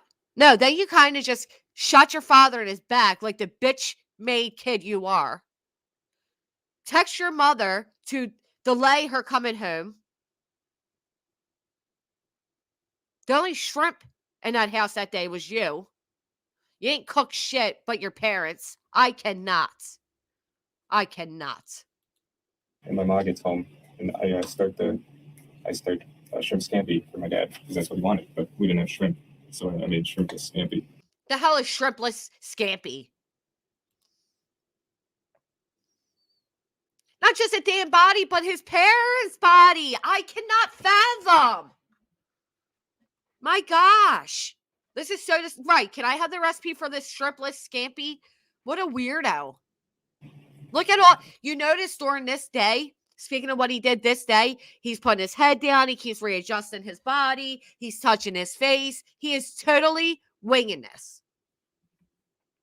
Right. Parents on the Barbie. Oh, gosh. That's so sad. That's where they told me while we were eating it, they were going to go with their friends. See how he's mixing up words? That's where they told me when we were eating. Not that's what they told me when we were eating. Oh, Alabella, you better. That cute pug. Oh, cool. What's your pug's name, Alabella? My sister has a black pug named Charlie. Yeah. Oh, my gosh. And they said they were going to cabin. Oh, okay. We're going up north. That's how they refer to it. Who said that? Mom or dad? Mom. My dad doesn't talk while he eats. Okay. My dad doesn't talk while he eats. This kid is so weird. So there we are at Thursday dinner up north of the cabin. My dad says, I'll need a set for pipe repair. thought your dad doesn't talk while he eats. This is so weird. I'll need a set for pipe repair and gas. And gas. So I'm like, all right. I grabbed the pipe repair stuff from his plumbing chest or plumbing box. It's like a tote of what you need for pipe repair. And 2 whatever jerry cans. I can't remember the amount, but they're red with the safety nozzles. All these little unnecessary informations. I know how they are. Gary, how cool. I like it. This dude is in jail. He was found guilty. He'll be sentenced in March. Got those squared away. They had most of their duffels already packed at that point. And we all just started bringing him down to the mudroom with the shoes by the garage. Where you showed me. After that, we watched is a Netflix original, 7 Underground. A thrill-seeking, like, it's like they fake their deaths and they fly airplanes. And so after he killed his parents, he watches that movie. He watches that movie about faking deaths and they like fight at the evil of the world by being ghosts. the only reason this kid says this because he wants you to believe. I can't. All right, so let's get through this day. Who was watching that? 3 of us. All 3 of you? Okay. All 3. And that put it at 9. I'm going to have to watch this movie now because I don't think I've seen it. Underground. Drinks. Went to my computer. My computer was at that black table we sat at. Sure. Saw that stuff. Played a video game called Tarkov until midnight. Well, after midnight, maybe even. I lose track of time. And I bet you do lose track of time when you're murdering your parents. Went to school to keep him on their health insurance. That's why Dad wanted it. Underground, I believe you said the movie was called. He tried different techniques, Osmeister. Yeah.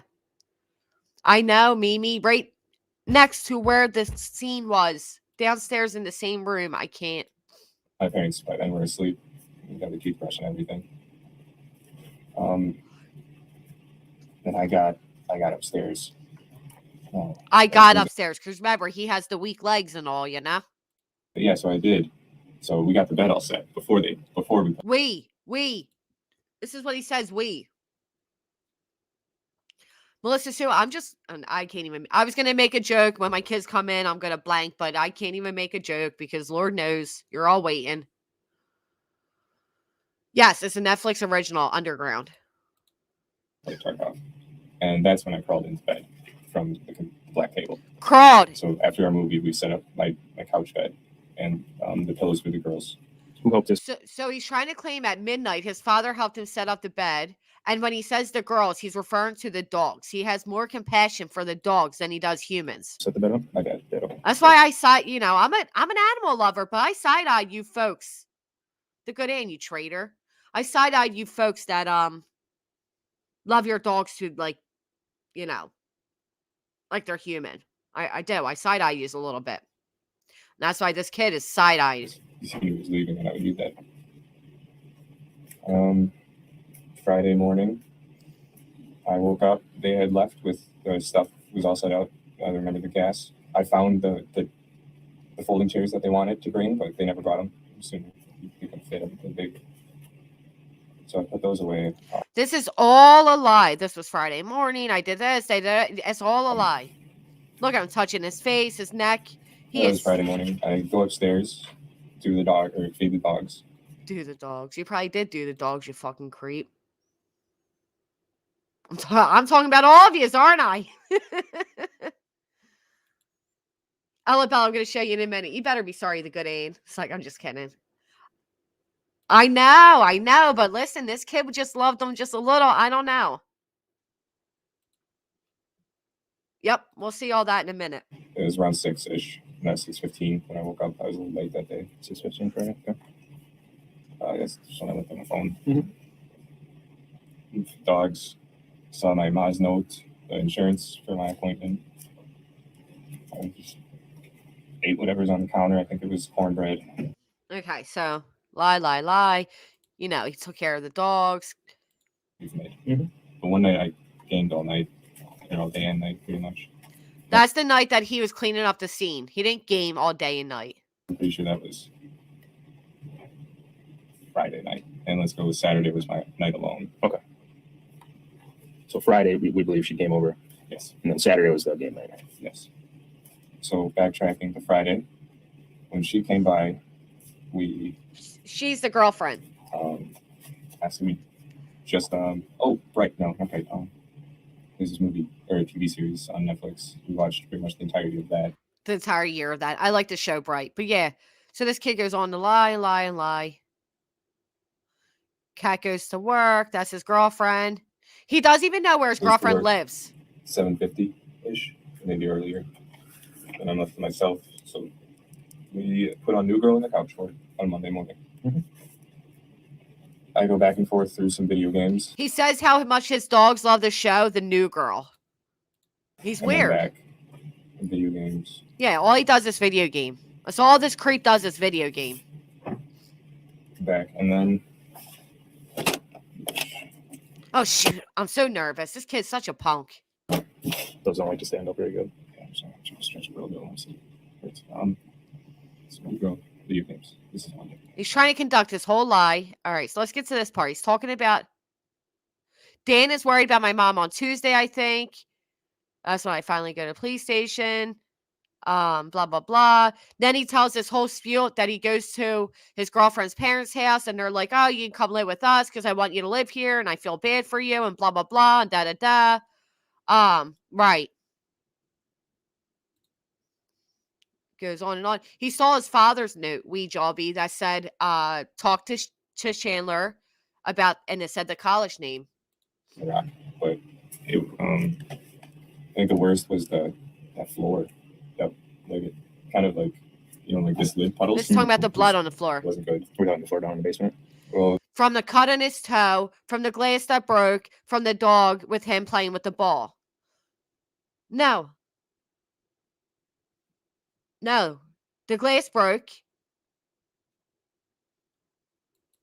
Doesn't he act like he's ready for nursing home, Vicky? Yes, he sure does. that one, and then I go upstairs to the kitchen, and it's still going, and I'm trying to get my foot in the sink just to slow it down and pinch it maybe. And then I waddle upstairs to the eye packer, the first aid kit. And once I got it kind of bundled up, it stopped for what I know. Then I need to get. So he gives all these details what he did for his minor wound on his toe. When the fact of the matter is, you actually just murdered your family. Hey, Tick Turtle Gum, you literally just murdered and cut up your family. Oh. Some tape. We have a tape box in the basement. I go there and I opened it up again. I bled a little bit more, but the basement was easy to clean. It's just cement. Notice how he just said he got the bleeding to stop. Now he says when he taped it up and he's suddenly in the basement again, the blood was harder to clean up. Bruh. A little bit of water and I ragged that up. But then I grabbed the tape box and I wrapped it. After that's Tuesday? Yep. That's Tuesday. I get wings. I go to Cats. Cats. Subaru. Car choice. Drives his parents' car. With the Volvo seat, I can't do it with my foot. So remember, he has such weak legs, he can't even drive certain cars without his feet. Unbelievable. This kid's unbelievable. Something's so wrong with him. Did you guys go pick up wings? Or? Yeah, so we get there, and we're calling around, seeing what's up. James is getting home with Jimmy John's. Watch what he says here. So weird. This is his girlfriend's family. Don't eat all of it. He's like, I'm hungry now. Do all that. Post Jimmy. They say, don't eat all this. He says, I'm hungry. We're getting wings. He says, I'm hungry now, doing all that post-gym crap. All this useless information. So he eats half of the sandwich, and then we go at night, the two of us in my car. We go to Buffalo Wild Wings. Not your car, your father's car, you piece of shit. You have nothing. Do you remember which one? I can tell you. Now watch this. All the four of us we all eat. Okay. And then went upstairs, lay down in her bed for a few minutes. Sure. So You guys go to, so you were home alone then? I've been home alone this whole weekend, really, except when Cat comes. Yeah. So Cat didn't come that night. So now we're pushing Wednesday, aren't we? The one night he said to his girlfriend, why don't you come over tonight, leave, and come back in the morning? Yes, Breaking Justice. Sure did. So let's get to I'm going to go ahead to this part. He doesn't know where his girlfriend even lives, guys. He's weird. I look like with a hat on. You got guns over there? Or? Oh, this was weird too. Hey, Jay Helgendorf. Never picked up from press, so I go home. Did you drive over to the farm? Or? Yeah. The farm is his girlfriend's parents' house. Watch this. Yeah. Because she wasn't answering her phone, right? So I got close, but then I realized I can't just show up. They'd shoot me. I don't know when I drive. I look like with a hat on. You got guns over there? Or would they actually shoot you? No, I'm just saying. Her dad lives there. He's 90. He got a buck when he was 95 or something. So I know if he didn't know who I was, he could have. Yeah. So he's old. So you go in from the gate, you park, you move the next, and then you drive. Yeah, sure. So that's like the only security we can get up there. We have done that before. The grass is overgrown, but that's from the storm and the fallen trees. Mm-hmm. You can't mow there because the flowers. So they talked to you at the police station or wherever you Yeah, get information and stuff. And then they came to your house. Yeah. Okay. And that's probably about, then I came a couple hours later. They were there questioning. You're now questioning. Mm-hmm. And then that night, Wednesday. Wednesday night, I go to Dan and Mary's. Now he gives this whole story, what he did on, 4th of July.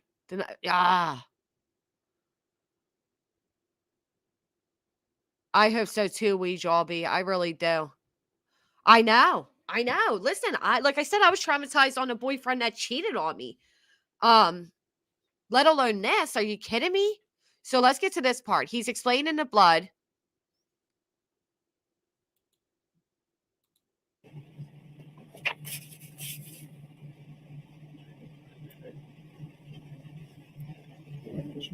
Yeah, I'm just thinking it's kind of absorbing. I just want to make sure that I'm asking everything so I don't have to keep calling and stuff. You know my brother, is he okay? Mitch? Yeah, did he make it? I know that's a long drive for He hasn't those called. two. Yeah, he hasn't called me at all, so I don't know. I don't think they've ever done a trip like that. So 3 hours, 3.5 hours. Mitch. As far as up at the cabin, when do you think the last time you were up there? Personally, last year, Last year. Memorial Day, I believe. Now, this gets creepy too, because he says he doesn't make it to the cabin often because, well, with school and everything. No, he's lying about all of it. It wasn't the weekend before Memorial. I didn't make the parade. I never got through last year. When do you think the last time your mom and dad were at the cabin before? My dad went when my brother was diagnosed with diabetes. When was that? The weekend before my concussion. So 1, 2, 3. Not including this week. 3, 4. Yeah, 4. 4 weeks. You He went up. Probably doing okay. He wasn't born with diabetes. No, this was. I guess the kind you're born with. June of this year. This is a video error. I thought we were getting to the part with the. Hold on. Oh, okay. I was too far behind. He gives all this useless information about,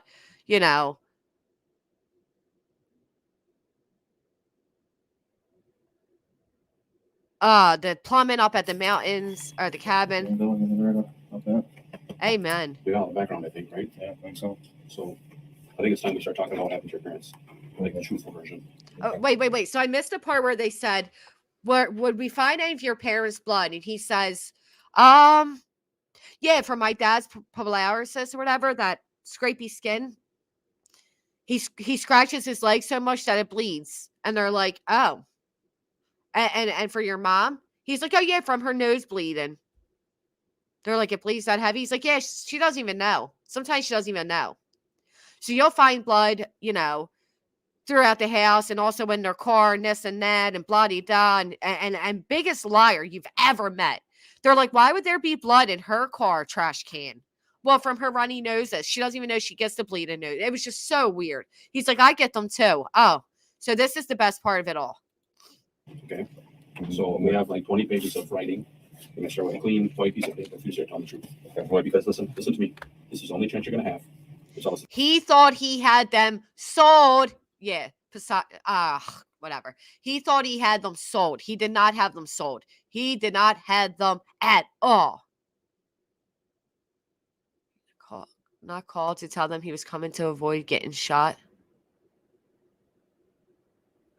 What do you mean, Vicky? Oh, yeah, the people the house he was going to shop at. Yeah, he's just a weirdo. the truth. Okay. What we listen. I can't tell you what we know, but we know you're not telling us the truth. We know your parents are no longer with us. Okay. Let me slow this back down to normal. We know the reason why. Okay. You need to tell the truth. Listen.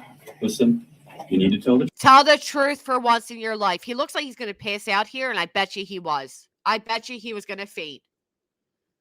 Pissy sore asses. Woo! Woo! Truth always prevails. Truth about what happened and just tell us why it happened. Okay. Yes, If something happened, if you were defending yourself or if you just got fed up with stuff, you need to tell us the truth. Okay. This is your chance to tell us why. Okay. I'm not BSing you. Okay. You can tell he's going to pass out. Look at him. So can we do that? Okay. They're okay. Okay, they're okay, he says. Or what happened? Okay. You know what happened. We're not going to tell you what happened. You know what happened. You were there when it happened. We're not BSing you, okay? When it happened, He's going to pass out. You can see it. We know more than you think we know. I understand. There's people that have told us things. We have evidence. We have proof. We have more to about that. Right, Melissa? So your parents never made it to the cabin, and I think you know that. yep, he's pals a ghost now. Just have it. You want to stand up and spin it over here for me? You have anything in your pockets at all? Wallet. Just a wallet, but just put in there. Oh. I wish they would have pushed him a little harder at the end. I don't know why they didn't. But I guess they have everything they need. What's this right there? Vape in the corners. Okay. So they won't take the vape down. So that's pretty much it. He gets arrested and they walk him out the room. HDMI.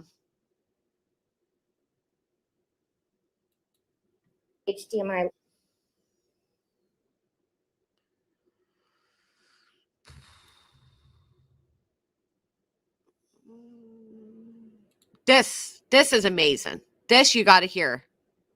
This was so done so well. He really thought he'd get away with it. Should have shut up.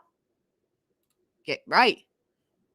If at any point you were ever being questioned, get a lawyer. Hey, Kasha Gems, we're just talking about Chandler Halderson, who murdered and chopped up his parents' bodies and spread them all over. This was such a job well done. Both on direct and cross-examination. When people raise their right hand and they swear to tell the truth, that's evidence. The next couple of weeks, present evidence to show you the path of what we believe happened, which is that Chandler Halderson killed his parents, dismembered their bodies, and hid them around southern Wisconsin. We've been talking about Bart and Krista Halderson. You've heard their names mentioned numerous times by the judges here. That's Bart and Krista Halderson. I'm going to try to use some photos as I talk to maybe guide us along. Let's take a moment to remember these two people who are now taken off this earth. And the son, the brother, Mitchell, that has to live without it. Without them. Without his brother. Without ever fully understanding. Imagine the amount of betrayal. The reliving of your life and wondering, were there ever signs? How did I miss this? How did he do this? Did I ever know him?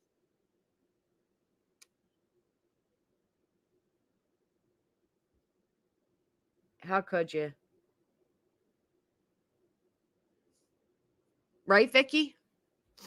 So horrific. His poor brother. Losing both parents and his only brother. They were 18 months apart. They were close. Some people are more visual learners, some aren't. That's Bart and Krista Halderson. Couple in their early 50s, living in Windsor, Wisconsin. On a quiet street, in a quiet house, kind of in a quiet town. If you don't know Windsor, think just south of DeForest. Maybe if you're heading up toward the Dells, when you see the Fleet Farm on your left, if you looked right, that's Windsor. That's the Halderson home. At this point, perhaps it would be best if I told you a little bit about the Halderson family. Bart. We're going to get a little background into this lovely couple. Yep. The two people that gave him life. Yeah, they'll never be found. Right. A lot of people lie about going to college. A lot of people. And all the videos I watched and articles and all, I found a lot of people lie about it. Nobody kills their parents over it.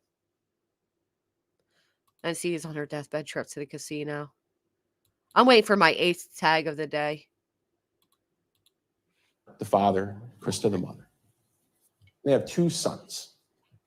Chandler, defendant, and his older brother, Mitchell. Chandler and Mitchell are close in age, but Mitchell's a little bit older. The time this all happened, living in the Halderson home, was Bart Halderson, Krista Halderson, and Chandler. Mitchell had moved out. Mitchell had a job working as an IT person for a local corporation, doing pretty well in life. He's engaged, doing pretty well in life. Buying a house, adult things, growing up. But in July of 2021, it's Bart and Krista living in that house, and their adult 23-year-old son, Chandler Halderson, living in his room. He put such an emphasis on the brother was doing adult things and 23-year-old was living at home in the bedroom. Lucky number 8, Jess. I think it'll be at least 10 today. I don't understand. Oh, 10. Yeah, probably. I'm so tired from it all. No, I didn't speak on that yet. I'm not sure I even know about that. In a minute, as soon as we get through this, I'll drop the link and we can, anybody wants to come up and discuss it, we can discuss it. Let me try to play it a little bit faster so we can get through it a little bit quicker, because with fair usage and all, we have to pause and Chandler, Chaz. Now, all of the events I'm going to describe, for the most part, take place during the first week of July, from the 1st to about the 8th. So I put up a calendar. This is not evidence in the case, I suppose. It might be. Maybe I'll mark it as an exhibit. But it's to provide some reference. And I put the little flag on there because if you remember this year, the 4th of July was on a Sunday. Everyone celebrated, of course, all weekend. A lot of places celebrated on Saturday. But the 4th of July was on a Sunday. Now I'm giving my opening statement. The judge told you opening statements aren't evidence. And in fact, that's the reason you don't have notebooks. I'd like to think so that you have to pay attention to me, but that's not true. It's because nothing I say is evidence. So as I say things. This dude's a smooth talker. I should have been a lawyer. Oh, Osmeister, thank you. You're so good to me. You were my first friend. Granny's first friend. Things up here. What I'm saying is what I expect to prove in the next couple of weeks. But what I expect to prove beyond any reasonable doubt is that Chandler is a piece of shit. Yeah, the brother actually got left $1 million, which is amazing. That doesn't cover up for anything that happened, though, That on July 1st, 2021, somewhere between 3 p.m. and 5 p.m., Chandler Halderson murdered his parents. It's an important date, and it's an important time to remember. July 1st, between 3 and 5. But the story doesn't start there. And this trial wouldn't be 3 to 4 weeks if the trial ended there. The story starts a week later, on July 7th. July 7th.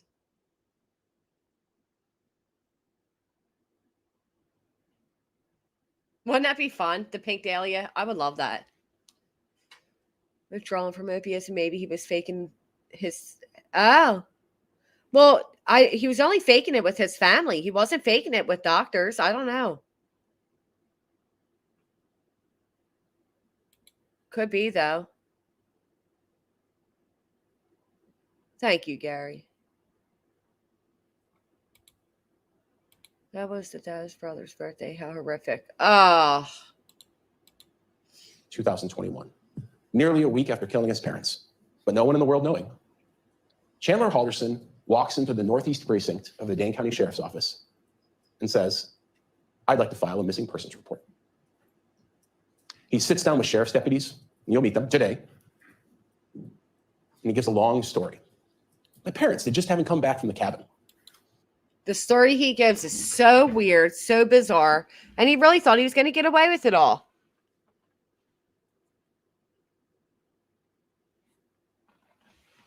Okay, hold on. Oh. If only I can get Coops to tell the truth. I said hi to you several times, Tick Turtle Gum. Stabler, I wish. They were there this weekend. We have a cabin up north. It's in White Lake, up in Langlade County. It's pretty far up north, a couple of hours. They just haven't come back yet. They were going to come back Monday or Tuesday, and I don't know where they are. Who were they with? The deputies ask. I don't know. I helped them pack Thursday night. And they must have left Friday early before I woke up at Wait till he names what he helped them pack. Wait till you hear this. 6. Who'd they go with? I don't know. Where are their cars? Well, they're still at the house. What'd you help them pack? Bottles of liquor, lots of money, tools, silver bars. Why were they going up there? Silver bars. Silver bars. Yeah, because that's what people usually bring when they go with strangers, right? Some people they were fixing a window. Some people there was a plumbing issue, storm damage. The story varied. Sometimes they took just money. Sometimes they took just liquor. But over that day and the next, talking to numerous sheriff's deputies, detectives, including those detectives, he gives this bizarre story of his parents leaving in an unknown car, going to a cabin with an unknown couple, with an unknown amount of money, for really an unknown reason. Yeah, because everybody was going to buy that one, Chaz. You think because you faked your freaking head injury and your leg injury and everything else and your whole life, your job, your college and all that? My first case, arresting a criminal for impersonating an official child service worker. So sheriff's deputies do what cops do, which is they ask him, have you heard from him? And he says, yeah, I got a text from my mom. And he did. He showed him his phone, made it safely. This is from Krista Halderson to Chaz. That's what his family calls him. Not Chandler, they call him Chaz. Made it safely. Can't get anything through though. Yes, it's packed. Going to White Lake today for the parade. We'll be home Monday night, Tuesday early. I love you lots. So at this point, the sheriff's deputies don't know what they're doing. How sad is that? Because that's how the mom ended every text message. I love you lots. So that's how he impersonated her. I know. Natalia, I know. So sad. These folks get up there and decide, now we're going to go to the casino for a few days. We're going to play hooky. Didn't make a lot of sense. They started talking to coworkers and realized these people had never no call, no showed, missed work, which they both did on Friday. Did they crash their car? Did this other couple kidnap them? Where the hell are they? But what good police do, and what they did in this case, is they start. It's amazing with police technology, with today's technology, how much they can do. The money I'm out here spending is yours. My COVID brings your money to the PayPal card. I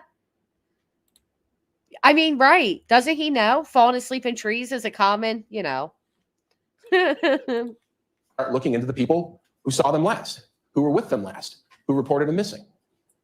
And in this case, all three of those things, the person who purportedly saw them last, was with them last, and reported them missing were the same person.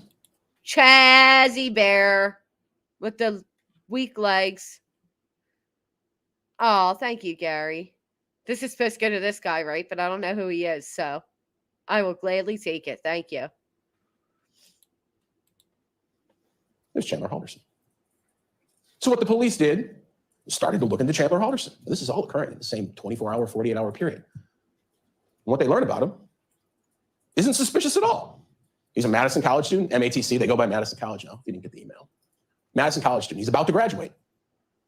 He's studying renewable resource engineering, kind of a hybrid IT degree, with solar panels, things of that sort. He's about to get a certificate. But things had looked bright for him. He'd recently been working at American Family Insurance. He's working from home like most of us the last couple of years. But he's working a good job at American Family. American Family. Yep. Exactly. Still cleaning up glitter. Yep. Says he never worked. Crumb bum. Ba-dum-dum. Insurance. And not only was he working a good job, Chandler had just gotten a better job. He got hired at SpaceX. He was about to embark on a career that people in the IT field could only dream of. He's planning to move to Titusville, Florida. That's where SpaceX operation is, down in Florida, with his girlfriend. Except one problem, Chaz. You have no money. You have no job. SpaceX doesn't want you. Nothing but video games. Especially because the parents hardly drank. People confirmed they are frivolous spenders. They were very conscious of every penny, according to everyone who knew them. I agree. They'd rented an apartment. They bought a car. And not only was this not someone who was antisocial, he was pro-social. He was working with the Madison police and the Department of... He was working with the Madison police. Oh, ticked. He's an effective assistant.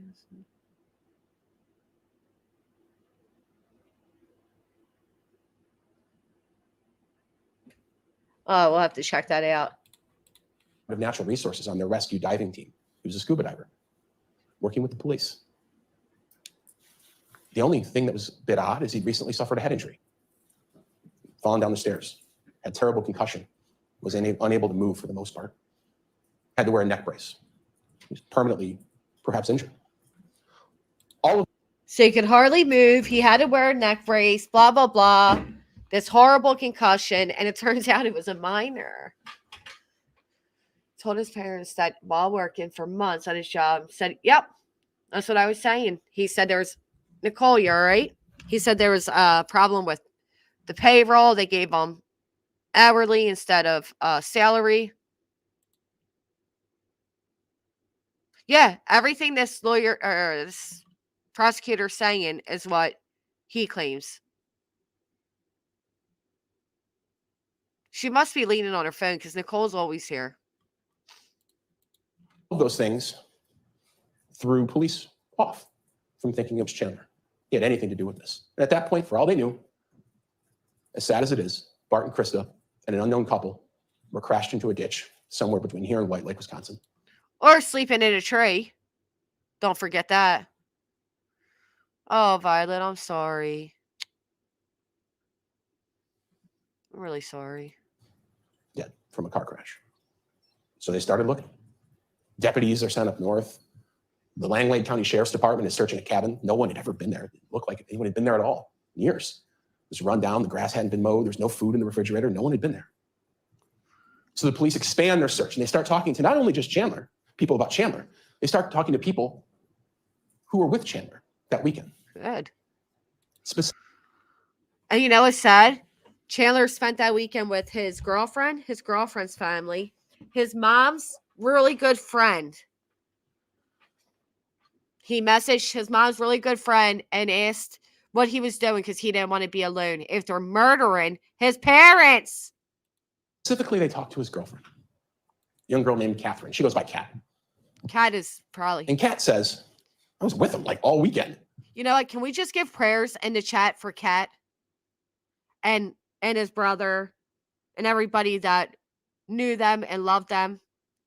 But for some reason, I am especially sympathetic to Kat. I can't imagine what this girl's going through. Bye, Glamady. Oh, I was hoping you'd be able to come and talk because you know so much about this case. I'd love to. Maybe next time. Cash Tasha, I'll check. Thank you. Thank you, guys. Poor girl. We had a normal 4th of July weekend. We went out to my family's farm. We got a farm. There was a pool. We ate dinner. Chandler was having the concussion issue and he couldn't really move his legs. And so he asked to use their pool the next day because he thought that was good therapy. Ew, ticked? You should be in timeout for this shit, bruh. I can't. Your comments. Oh. So the police, what do they do next? They go talk to the person who owns the farm. And they say, was Chandler out here? And she goes, yeah, he was out here on the 4th of July. You know what? He showed up the next day by himself. He showed up the next day by himself. This is the mom of the girlfriend, the parent of the girlfriend speaking. I'm sorry. Head around it either. Yes, poor thing, so betrayed. She probably has PTSD. She loved his parents. Ah. Yeah, that would be very traumatizing at 21 years old to have been dating a murderer, a lying murderer. Everything you thought you knew about this guy was a lie. Unbelievable. I told him he could come back anytime, as we just say to people, not expecting they're going to roll into your house the next day. She says he was acting bizarre. Said that he had a doctor's appointment and they'd given him some bad news that he was going to lose his job at SpaceX because he couldn't travel. He couldn't attend orientation to start. Oh, She goes, and he asked to use the... Poor thing. Poor thing. You never trust anyone again. I hope so. That would be cool. I know. Oh. Yeah, he could have got her. pool. And of course, I said yes. This woman will testify, and she'll tell you that she sat in her house for a while, perhaps a bit weirded out that someone had just shown up at her rural farm, but she let him have his space. But about an hour later, she goes down to the pool to check on him. An hour later. Ooh, what's happening in water and stuff? I hope everybody's safe, but I love some neighborhood noise. He's not there. No one had opened the pool. No one had been in the pool. But she sees his car. It's parked out in the field, away from the pool, backed in toward where that grass is a bit longer. Ugh, this is so sad. Oh, I've got a bus going on down. Oh, a bust. Ooh. The one time they got this guy was dealing, and it was a huge SWAT. It was insanity right down the street. It had its hatch up. She thought, boy, that was strange. But she thought maybe he's just on a walk. So she goes in the pool. She said, I'm just going to go in the pool. If you remember that weekend, it's extraordinarily hot. She starts swimming. She says, then I see Chandler. Ah. Really small town. Oh, really, ticked gum? Would it hurt your feelings? Truck house, big boom, so I had to go scoop it out. They said outside. Guns drawn. Wow. Be careful. No, text, but I was thinking about I will. He's walking out of the woods in that area.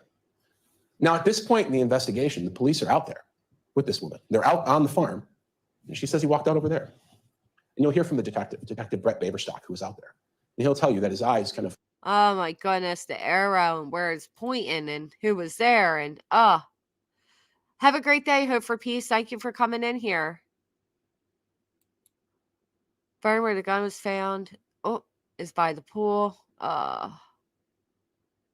I thought they found other stuff there. I thought the gun was found at his family home inside the barn, like the garage thing. I'll double check. Hold on. shifted up. And he saw vultures. Vultures! And I promise the photos are only going to go this far for right now. But the police walked about 20 yards into the woods. And in that pile of debris, under dozens of sticks, bushes, and dirt, they found Bart Halderson. They found his father, Bart Halderson. Oh, no, your worth. Oh, everybody has to leave. I'm sorry. Have a great day. Thank you for being here. My grandfather died from lung cancer as well, Violet. I'm sorry. Now, when I say they found Bart Halderson, I need to explain that. They found a human torso. Someone had crudely chopped off the head, the arms, and sawed off the legs in the middle of the thigh leaving the underwear on. Ah, think about that.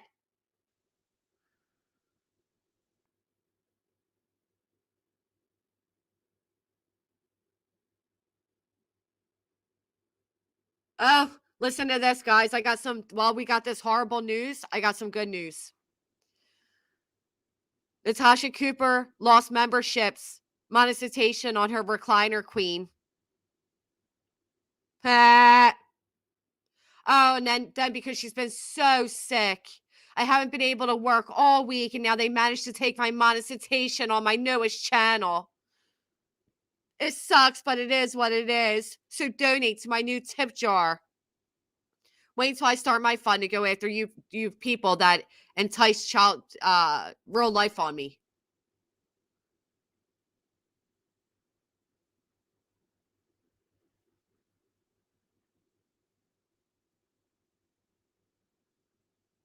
So gross.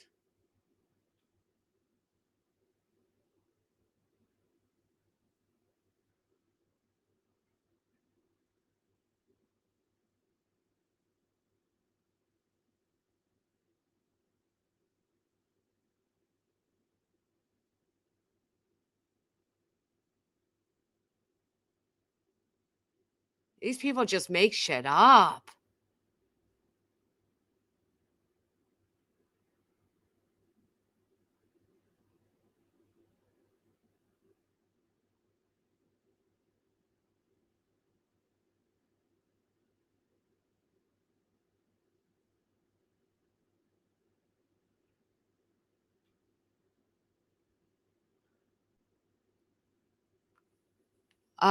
Sorry, I was just reading all their bullshit real quick.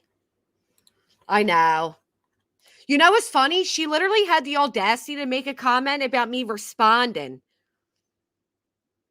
She said something like, and she's already responded.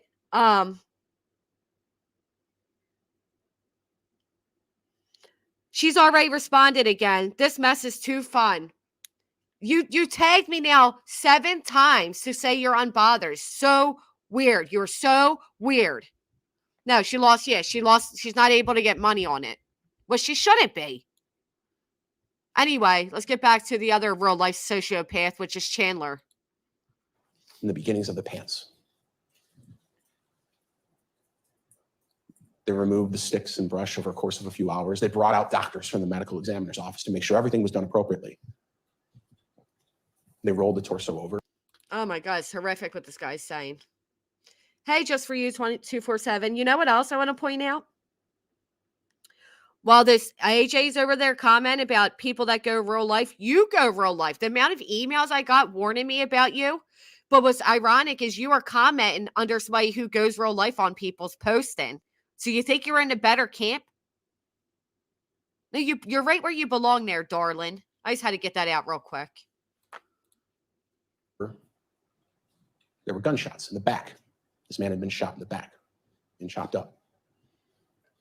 Shot in the back. At this point, the farm, the beautiful farm, cultivated for years with wildflowers. The beautiful farm he claimed he couldn't go to because they would shoot him, right? That beautiful farm.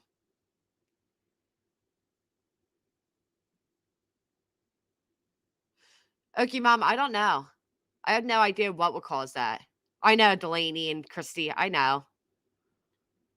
I know I had nothing to do with her losing monetization. I'm sure I can figure out who did.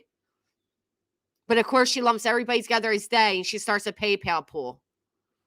Well, should I start a PayPal pool to order dinner for my children today because I've been utterly exhausted all night, and then treat my parents to dinner for having to deal with this bullshit? So because this happened, do I get to make a PayPal pool? No. Fucking grifter. Kind of an Eden of sorts. It was turned into a crime scene. Police swarmed the place. Drones were in the air. Cadavers, dogs were on the ground. Everyone's looking through absolutely everything they could, but it's a farm. There's a million places things could be. Oh. But one detective said, look at that in the woods. Oh. Garbage can. Wait till you hear this.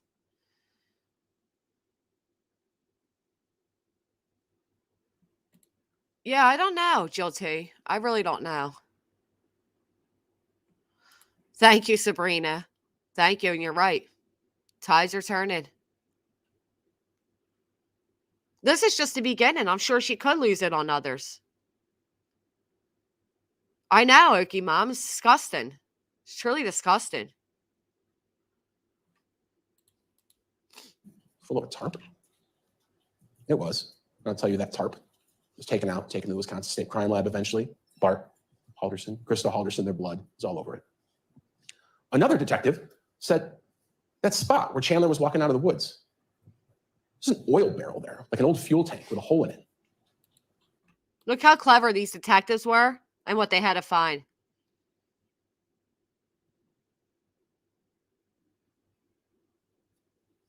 No, I think I know people have been reporting her to YouTube services.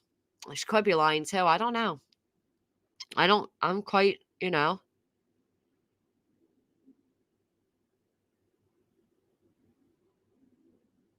I know, right? Creative renewal. I guess I technically could, but I wouldn't. It's just ridiculous. That's right where the car was parked. So she peeks her head in. There it is. That's what she sees. Broken saw blades, hand saws, scissors, tree loppers, all of them tested by the state crime lab, all of them covered in human flesh and blood. Oh, human flesh and blood. The flesh and blood of his human parents. Of course it's my fault. Isn't everything my fault? Sorry, Sarah Jones. We're already while we do cover true crime, there's other things we cover. I apologize that you're unfamiliar with what we're talking about. We're talking about a creator that none of us tend to like. She's rather rotten. And a community post and she made tagging me. I apologize. But yes, this is Chandler Halderson case that we're talking about. And it's horrific. Bart and Krista Halderson. The farm was searched extensively, and I'll tell you that some months later, things were even continuing to be found. Up to this fall, in October, the homeowner, the person who owns the farm, was tearing apart a barn trying to... So you were right.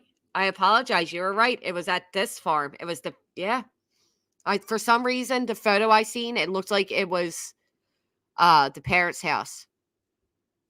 Her name is Natasha Cooper. She needs to be avoided. Clean it. And they're in a barn about 100 yards. There it is. From where Bart Halderson was found. The murder weapon.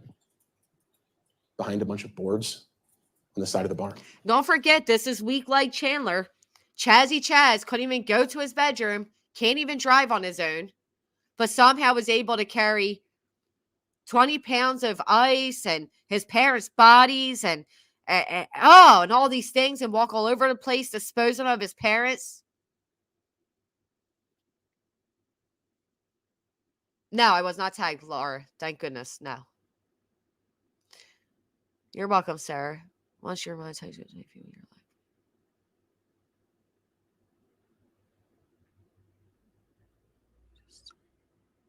life. Oh, he had left a bag of bloody rags there too. Yep, and the cover, the tarp covered in blood. At this point in the investigation, the police knew they needed to start talking to Chandler.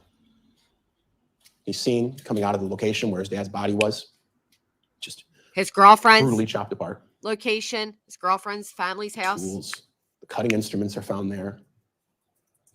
So they do what police do. They bring him downtown. But they ask him, and he's at the house, and they ask him and his girlfriend to come downtown with them. So I know a lot of people are, I know, Mr. Mark, I know a lot of parents or people are thinking that the girlfriend has something to do with it, but I don't think so, and he's going to explain why too. They do. And that girlfriend, Kat, is in one room, and Chandler is in another. Chandler, you'll see this, we'll play it, for over an hour, meets with police. Well, good question, Christy, or Sweet Lulu. Why doesn't she contact her attorneys? Right? Maybe the Pink Dahlia. Maybe. And get this figured out. Huh. Gee, golly, I wonder. You don't believe she did? Me neither. I don't believe she did either.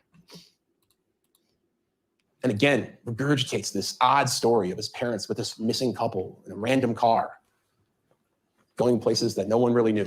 Yeah. Or Kat in the other room, she's vomiting information to the police, literally vomiting at times, but also vomiting information in terms of she has her phone out. She's giving them pictures. She's providing every single detail she can because she'll tell you when she testifies. She's one of these people that watches these crime shows. And she knows when someone's missing, you got to exclude the people closest to him first. And she thought, that's what we got to do. Chandler didn't have anything to do with this. I didn't have anything to do with this.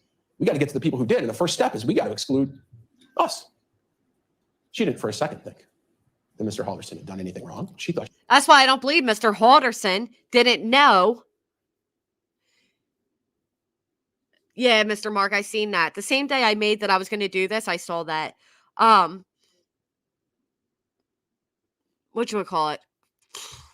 Didn't know his amendment rights being read to him. Yeah, the father heard a bang, and then next thing you know, please, come on. She was with him most of the weekend. And I'll tell you right now, Kat did nothing wrong. Kat was an unknowing, unwilling accomplice to some of this, but she did absolutely nothing wrong.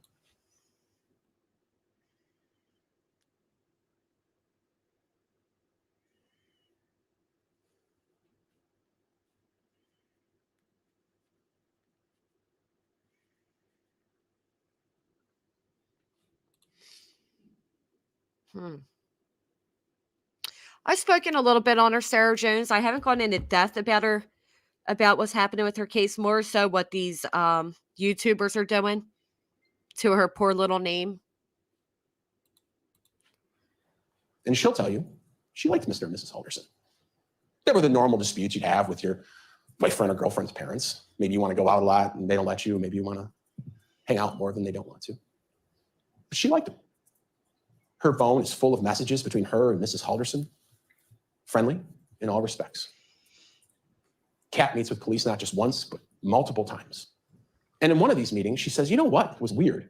Is this weekend, when I was with Chandler, while his parents were at the cabin, I left the house early one day, on Saturday, in fact, Saturday, July 3rd. And she says, he told me he was going to do chores that morning around the house. Remember, week-like Chazzy boy is going to do chores now, right? All right, yep, probably. Unbelievable. I know, Sarah. Me too. I know. This case is insane. But when I looked at my Snapchat, I saw his location was in a weird spot. If you don't know, on Snapchat, you can set it up so that other people can see exactly where you are. A GPS tracker on you at all times, if you will. Yep. Chandler had that set up with his girlfriend. Yep. And she goes, it was so weird where he was. I took a screenshot of it on my phone. I bet you at this point she wishes that her first thought was her correct thought. Rather rotten.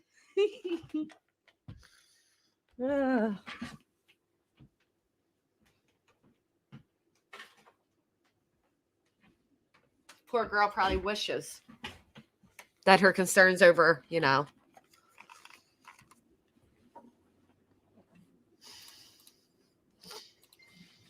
that's what it showed. Chandler was saved as hubby in her phone. That's perhaps a term of endearment between two folks dating in their 20s. But she said, at 8:58 in the morning, there he is. When he was supposed to be doing chores on Saturday, July 3rd, I thought it was strange that he was in what appears to be a forest on the banks of the Wisconsin River. You didn't think it was strange that your grown ass semi-handicapped by choice boyfriend? No, Violet, you didn't tell me that. That's awesome. Was doing chores that he's never done? You didn't think that was weird enough? Positive vibes, where are you? I want to highlight your comment. Come back. Thank you, Shar. Thank you. I'm trying. I'm so tired. Near Prairie du Sac. The police took that. They identified immediately where that location was, just based on looking at it. That's a bridge. Couldn't be hard. Out they go. The drones go up. The dogs go out. You know what? Now, I don't know if you guys think this way, but one of the things I thought immediately was, wow, do you know how many people go to this park? I know that one, Mr. Mark. Oh, I'll do that one. I know that case. I do believe he was. How many people go to this park? Look at this beautiful view. And, you know, that beautiful water and, you know, the hiking trails and this beautiful scenery that I just can't fathom the idea that you just never know where a body is or was. The search team starts searching. Very quickly, and I promise this is as far as the photos will go, they find the remains of Krista Halderson. Oh, Now, when I say Krista Halderson, I have to qualify that as well. We found her legs. her legs. His mother's legs. Thank you, Mimi. Oh, wait till you hear more creative renewal. Wow. His mother's legs. One complete leg, then somewhat farther away in another bush, a foot, a thigh, but the same pattern. And different bushes. Different bushes. Can you just imagine?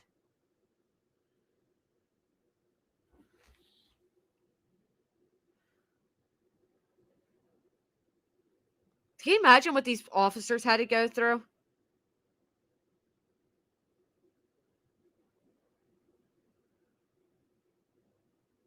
Oh, I saw that on.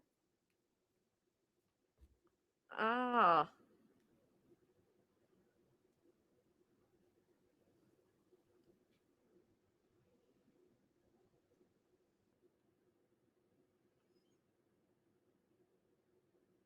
That is amazing. Thank you. Beyond horrific. Crudely cut apart. It appears to be hand saws, axes, things of that sort. No more of Krista Halderson that's identifiable to her will ever be found. She's just those two legs. So this woman, Krista Halderson, 53 years old, this devoted stay-at-home mother, this helicopter mother, this mother who texted her children and stayed in their life on the daily, this loving mother.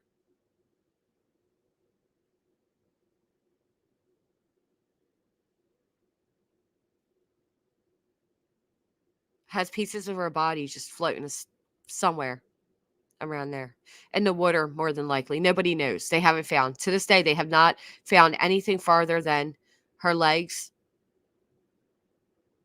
and foot.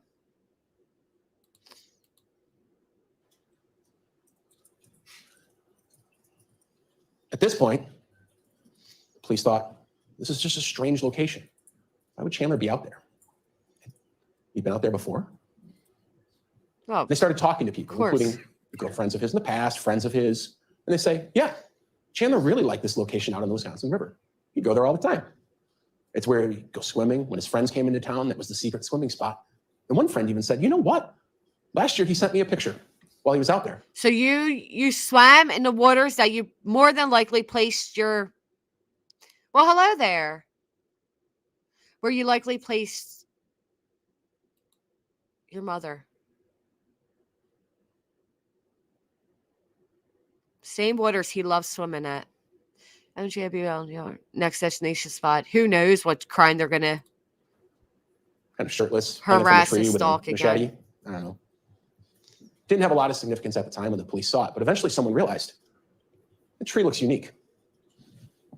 Interesting V pattern right there. The hollowness of the tree as it goes down. The way in which 5 of those branches branch off. And Yeah. eventually one of the detectives realizes why. Something clicked. It was the exact location he ditched his mother's remains. Ah, That's about 100 feet away. So obviously, here's what I want to know. Did he do that because like he actually loved his mom? But then I'm like, well, wait, a thigh and a foot, and I mean, that doesn't sound like love, right? And what were you gonna do? Go back to the spot? I know, sweet Lulu. Go back to the spot where you love to go and reminisce about your mother, whose leg and thigh and foot you placed 100 feet.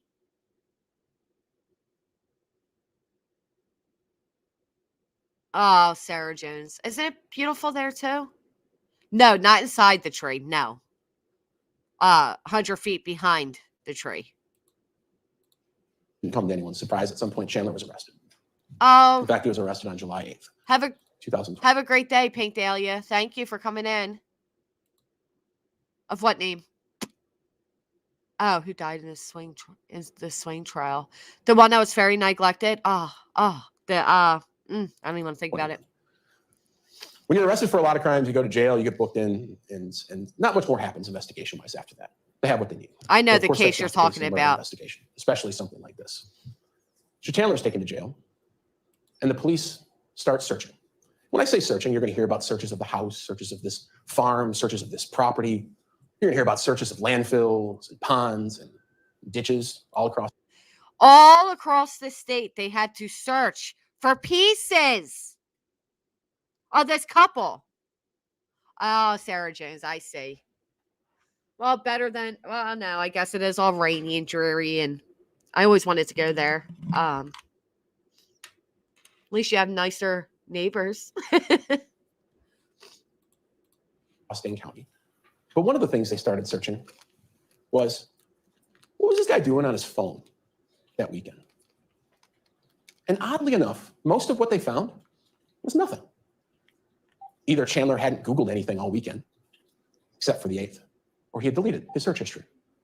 You'll never know. But remember, he was arrested on July 8th, taken to the police station, and that's where they told him, hey man, we know what's going on. So meaning, while he was still on his phone on July 8th, he was still telling everyone his parents were missing, not just the police. This kid was standing in his front lawn giving media interviews to all the local media outlets. Media interviews! Murder simply because all 3 murders Clayton and her mom have seemingly gotten away. Worst case I heard is Victoria Martins. Victoria Martins.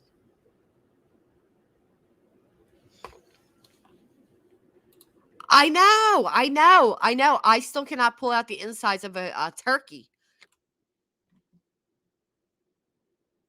This channel, Debbie, it's a mixture of both. I try to keep it separated. But today was a special event given last night's events. But yeah, on certain days, Tuesdays and Thursdays, I look forward to doing true crime and keeping it strictly true crime. On other days, there's drama. About the cabin and the unknown couple, the unknown car. He was going door to door in his neighborhood. The parents are missing. Can you help me out? Do you have any security cameras, by the way? And you'll hear from these neighbors. Some of them were so weirded out by what was going on that they secretly recorded those conversations. One of them, you'll hear, was a man who'd only been retired as a detective with the City of Madison Police for about a month. He recorded his conversation with Mr. Halderson. But while he's doing this that morning, what's he Googling? Can you imagine that? An officer who's only been retired for a month, a detective? Because you know what? There's obviously something wrong with this kid that he manipulated everybody in his life. He conducted this fake life that he had. He obviously, for some reason, thought he can outwit them, is what I'm thinking. I think friends, Zoe. Thank you, Sarah Jones. That's what I always say. We can embrace our drama side. Sometimes I get a little nasty. I'm working on that, though. I promise I'm working on it. Mother and text trying to. Yep. Yeah, she had really bad postpartum, and he was very abusive and controlling. Yeah.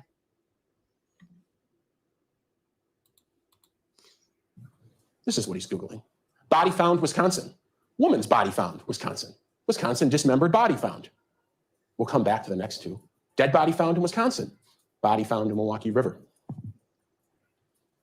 He's searching for whether they found his parents. And you'll hear in this case. That was on the 8th, the day of his arrest.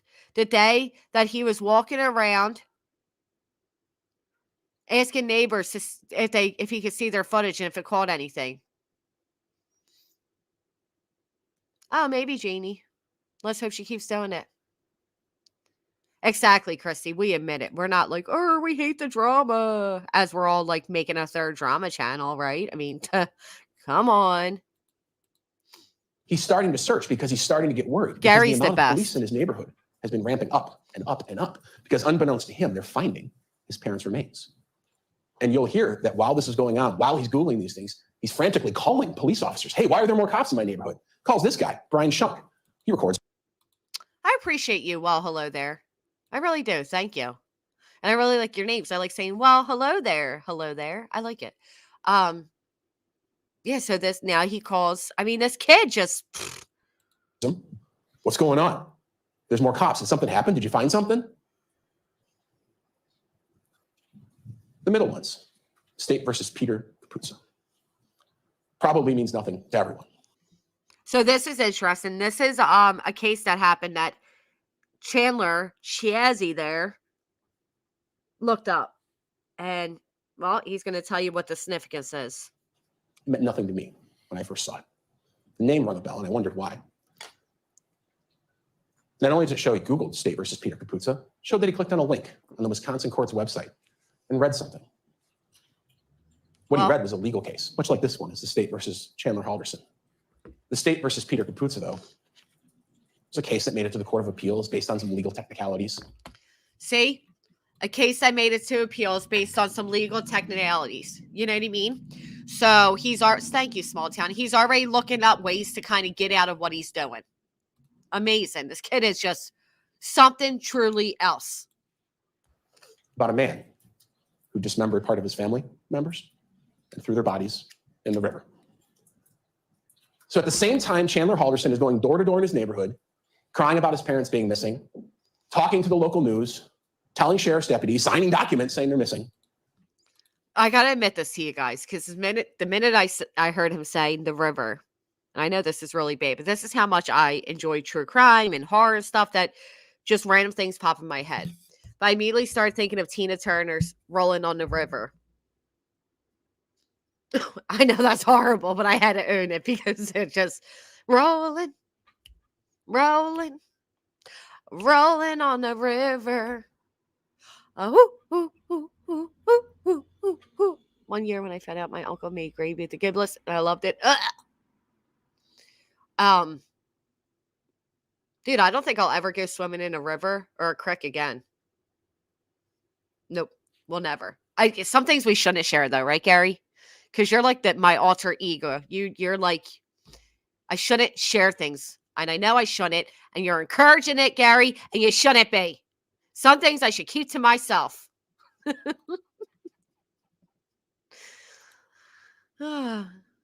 Say, I'm not buying a realization was cut off. That's her fixing. So she's got $50. Really, Tammy Lou? For some reason, I do believe it was cut off. But I feel like she's been trying every day for a way to get money. So I'm not putting it past her. A creek, who knows, you know. Oh, I know. That's what I'm saying. Chandler Bing, do you? I was thinking Friends, like, whatchamacallit commented too. He's conducting legal research to get himself out of today, so that today never happens. Now, when I started with that calendar a while ago, and I said the police were initially thrown off because of one thing, and that was this text message from Krista. And it's real. I'll tell you, that text message is in all the search warrant returns from US Cellular. It's on the phone. It says, made it safely. Can't get anything through. And yes, it's packed. Going to White Lake today for the parade, and we'll be home Monday night, Tuesday early. Love you, lots. He texted himself from his mother's phone. You guys all say crick too? Yeah, a lot of people say creek. It's a crick. Oh, yeah. Very significantly. Yep, Tammy Lou, time to stop it up a notch. Which part is the username? All right. Thank you, Ozmeister. That we were able to search. We're not able to search every phone, but some of them are. Made it safely. Can't get anything through, though. Yes, it's packed. Going to White Lake today for the parade. Be home Monday night, Tuesday. Love you lots. Sent on the 4th of July. So sick. So the police started looking into that. And the first thing they found was White Lake. The parade was on July 3rd. Boom. Bust it. You say crick. Creek. Yeah. Busted. July 3rd was their celebration. You should have looked better than that, Mr. I'm going to kill my parents and chop them up and pretend it never happened, Chandler. Make up this whole thing about making your father shrimp scampi without the shrimp. Chaz.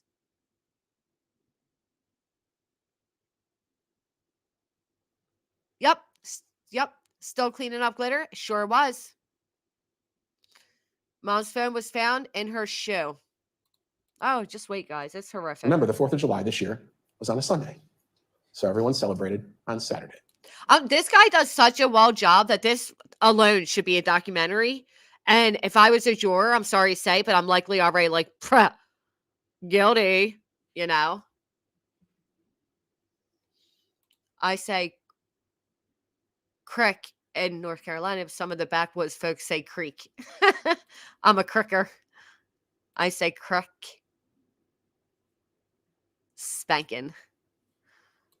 Creek. Crick. So they started thinking, well, how the hell did this message get sent? Let's go swimming in a creek. So they searched the Halderson home where Chandler was. Up shit's creek. And in the garage, under a shelf, in a shoe, wrapped in aluminum foil, was mother's phone. So under the garage, in a shoe, wrapped in tinfoil, was his mother's phone. Along with her driver's license. Oh, the mom's shoe. Her phone wrapped in tinfoil. Why? And her driver's license.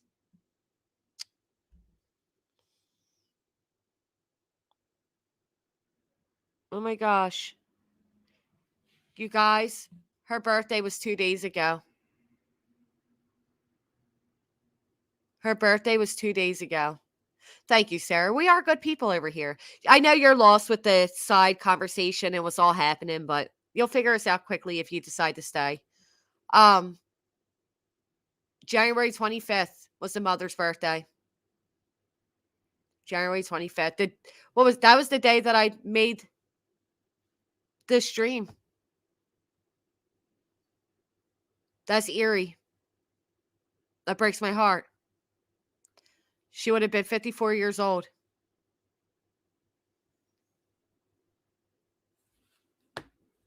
Yeah, but he says they went to the casino, but yet, she doesn't even have her ID, her phone, or even her shoe. Police would later subpoena the records from U.S. Cellular, the cell phone carrier that covers Chandler and the family. And they would look into what cell towers were being used when that message was sent. If you didn't know, all of you probably have cell phones. At any time, your phone is pinging off of different cell towers. It's not always the same. As you said. And I don't know if many of you know, but every time you call a landline, you can get the records from the phone company and it will tell you exactly where that phone call took place from.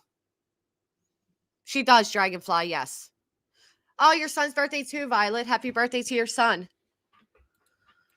Sit here, half of you might be using one tower and half of Yay, the pink dahlia, cool. you might be using another. It's based on the workload of those towers. You'll hear about that. But it's generally an approximate area of where you are. Let us guess. That message on July 4th, Krista there's in pink, Chandler's in green. Let me guess. It came from the same tower, both phones. Sad. The message was sent from the Halderson home on July 4th. Chandler sent it to himself. On July 4th, a holiday, okay, he sends himself a text and he ends it with "love you lots," which is what his mother always said. Now, I don't know about any of you, but I'm like a real emotional person. 4th of July at midnight, I get sad. Like I love sad. Like I get overwhelmed with love for my family, for my children. 4th of July, watching the fireworks, you will often see me mid-fireworks show, especially when music's going with it, where I have tears coming down my face. I couldn't imagine 4th of July. Not only are you watching fireworks, right? And knowing you just try to light your parents' body parts in your family fire pit, the flames, the fire, whatever. He was playing with a sparkler and he claims that's where the burn on his hand came from. We know that's untrue. This kid is such a creep. I could not fathom. Oh, I can't. So at this point, the investigators began to wonder, and perhaps you're beginning to wonder how the evidence will come out. How does this happen? How does this kid, with everything in the world going for him, Madison college student about to graduate, studying renewable resource engineering, working at American Family Insurance, recently got hired on a SpaceX, planning to move to Florida with his girlfriend, worked with Madison Police and DNR on a rescue diving team. And guess what? That diving team doesn't exist. Recently suffered a major head injury in a fall, permanent disabling injuries. All of it was a lie. Well, hello there. Thank you. It was all a lie. Oh, Sarah, happy birthday. You don't need anybody else but the two boys. Come here. Come here. We'll celebrate with you. Yeah. All you need is love.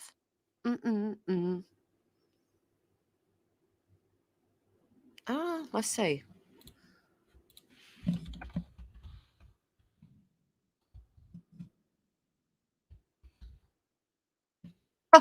Came right up. I wrote does WONS and it came up. No, they don't have they don't. Wisconsin abolished the death penalty. It's one of 12 states which does not have the death penalty for murder and other serious crimes. So no, they don't have it.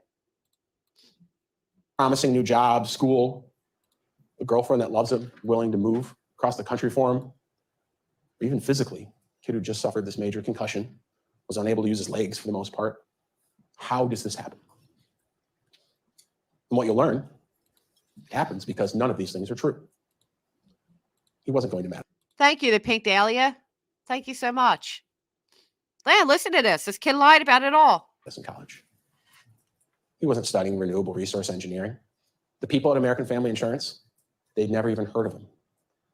There's no indication he'd ever even applied for a job, much less had any job at SpaceX. The apartment he told his girlfriend he rented and the car he bought, none of that was real. The Madison Police, they don't even have a scuba diving team. Neither does the DNR. And this concussion he apparently suffered, he did go to the hospital. You'll hear from the doctor who was there. Said, yeah, he came in, he reported that he hit his head, falling down the stairs. I diagnosed him with a mild concussion. Gave him a neck brace on the way out, told him he could use it if he needed it. But none of the things that Chandler reported to other people, the leg weakness, his inability to move, drive, travel, none of that was real. None of that was real. Imagine being this kid's girlfriend. Wait. So you weren't going to college? You weren't working? We were never moving to Florida? You're not scuba? I told all my friends that you were. They don't even have a scuba diving team. You killed your parents and borrowed a Swifter mop from us and then returned it. You hid your father's torso on my parents' property. I spent the weekend in your home after you barbecued your parents, and that's what the smoke was from. I can't wrap my mind around it.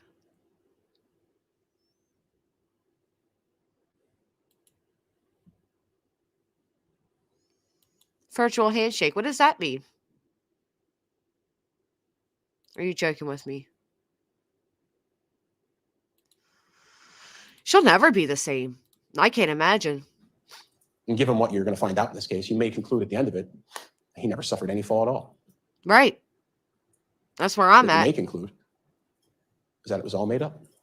It was all a dream. Now, police started looking into all of these lies.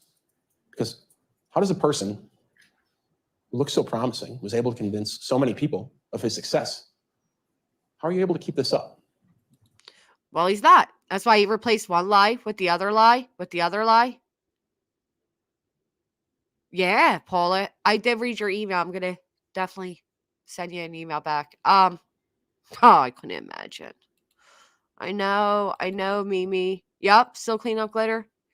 Yep, they found blood inside the freezer. How are you able to catfish your family, your girlfriend, your brother, your friends? And they started to find things around the Halderson home in the email accounts of Bart and Krista Halderson, in the email accounts of Chandler Halderson. When they talk about American Family Insurance, the first big lie Chandler was making up, again, the people at American Family Insurance, you'll hear them testify. They're directors of human resources. You never worked there.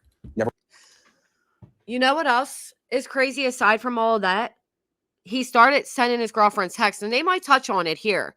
Planning his way out of the Florida thing, like, oh, I'm just waiting for the next thing in my life to F up. You know, will you still love me? And she's like, dude, I love you for you, not the money.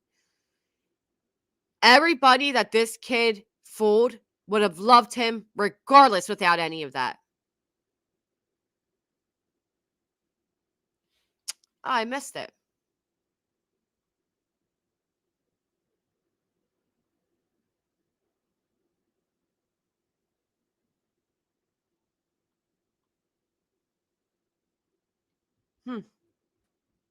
No, I appreciate you. Please don't apologize to me. Thank you.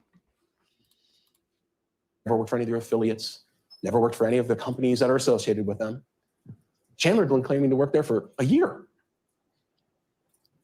but he never had any money. And his father was an accountant, so his father would ask him questions pretty much daily.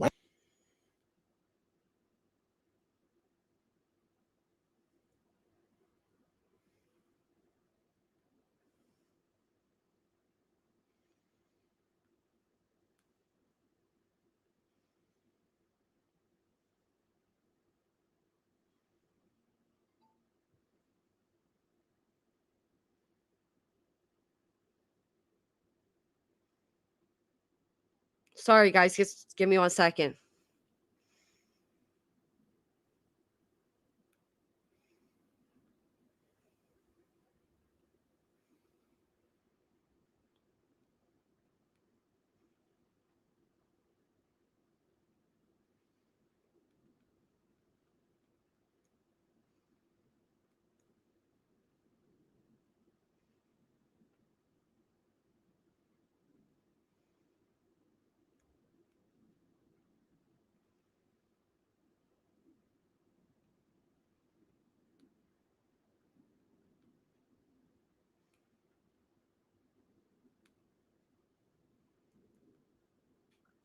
Okay, sorry.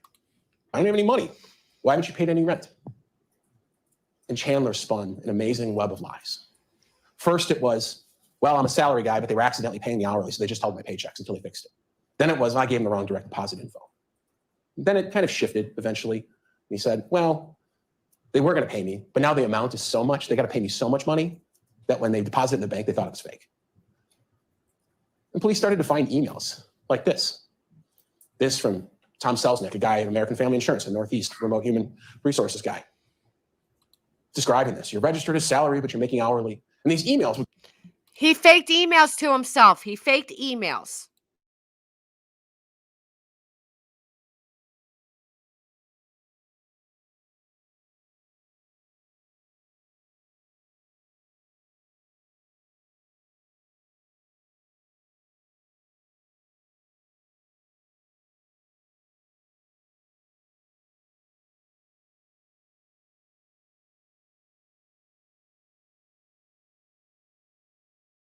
Sorry, I had to listen to something. His parents had no idea the magnitude of all his lies. Imagine how his dad felt after getting off the phone. Yeah, the way the father ended the phone call was really sad. I wish I could find which part that clip was in, but it was really, really sad. Would go back and forth with Chandler and the HR person, and eventually he'd forward him to his father. But in the way a parent looks at their child as maybe telling the truth is not the way that you as jurors have to look at this. You, like the police, maybe have to take a more critical look at it. You could see the misspellings and how fake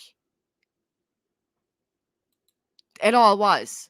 You know, you could see it, but of course the father didn't see that. The father Like didn't realize it. For one, notice, why is the guy who works at Human Resources at American Family Insurance using a Proton Mail generic email address? Why is the guy who's the Human Resources manager spelling the word resources wrong, saying he's the Human Recourses manager? It's comically fake. He emailed himself back and forth, trying to explain why he didn't have any money, and he forwards it to his dad. Now, here's where the story gets maybe a little more complex. Having a fake job solves a lot of riddles in your life. No one's hassling you to get a new job. No one's hassling you to do chores all day. The problem is, if your dad works from home, if he was an accountant, for instance, which he was, and which he did.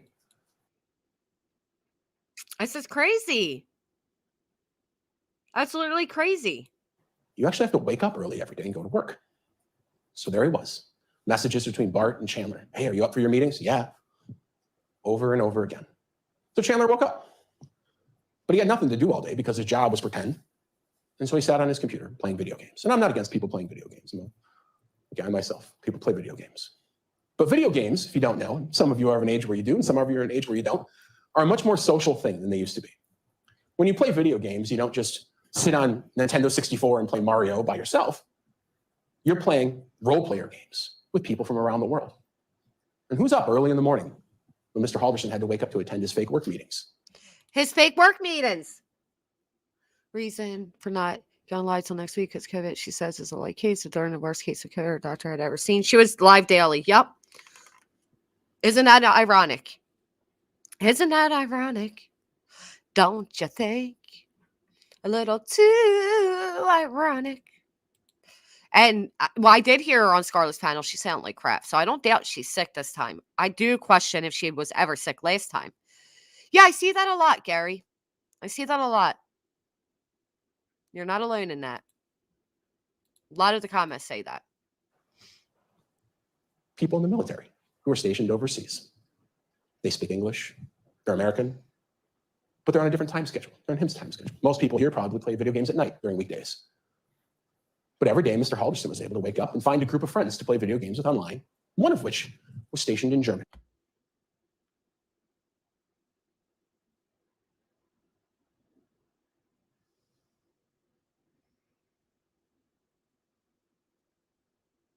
Sorry, guys. Hold on.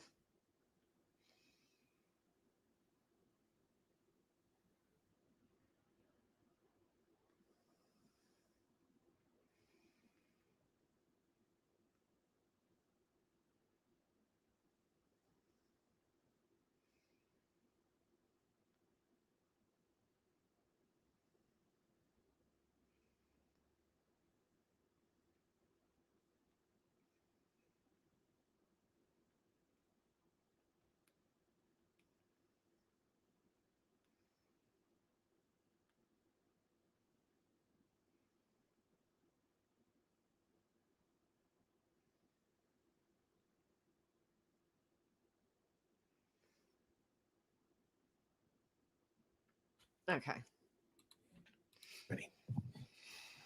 This friend was a guy named Andrew Smith.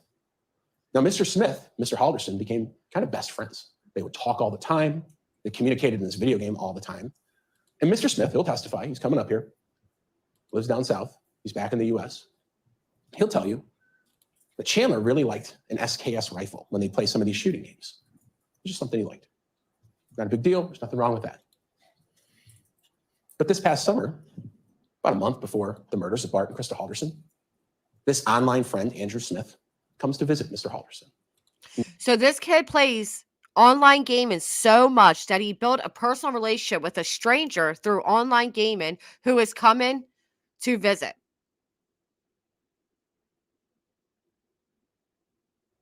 Coming to visit.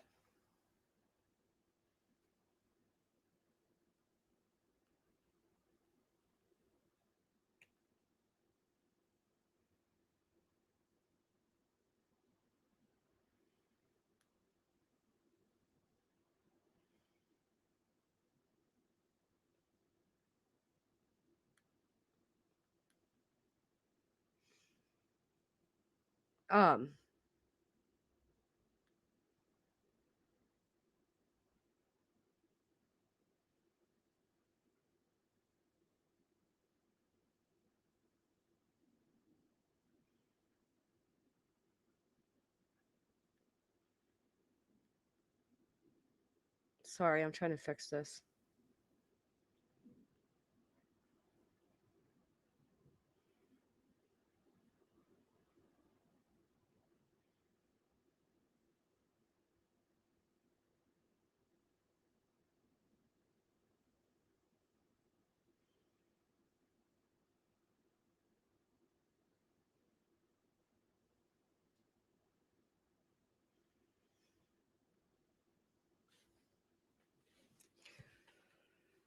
I know, T-scale.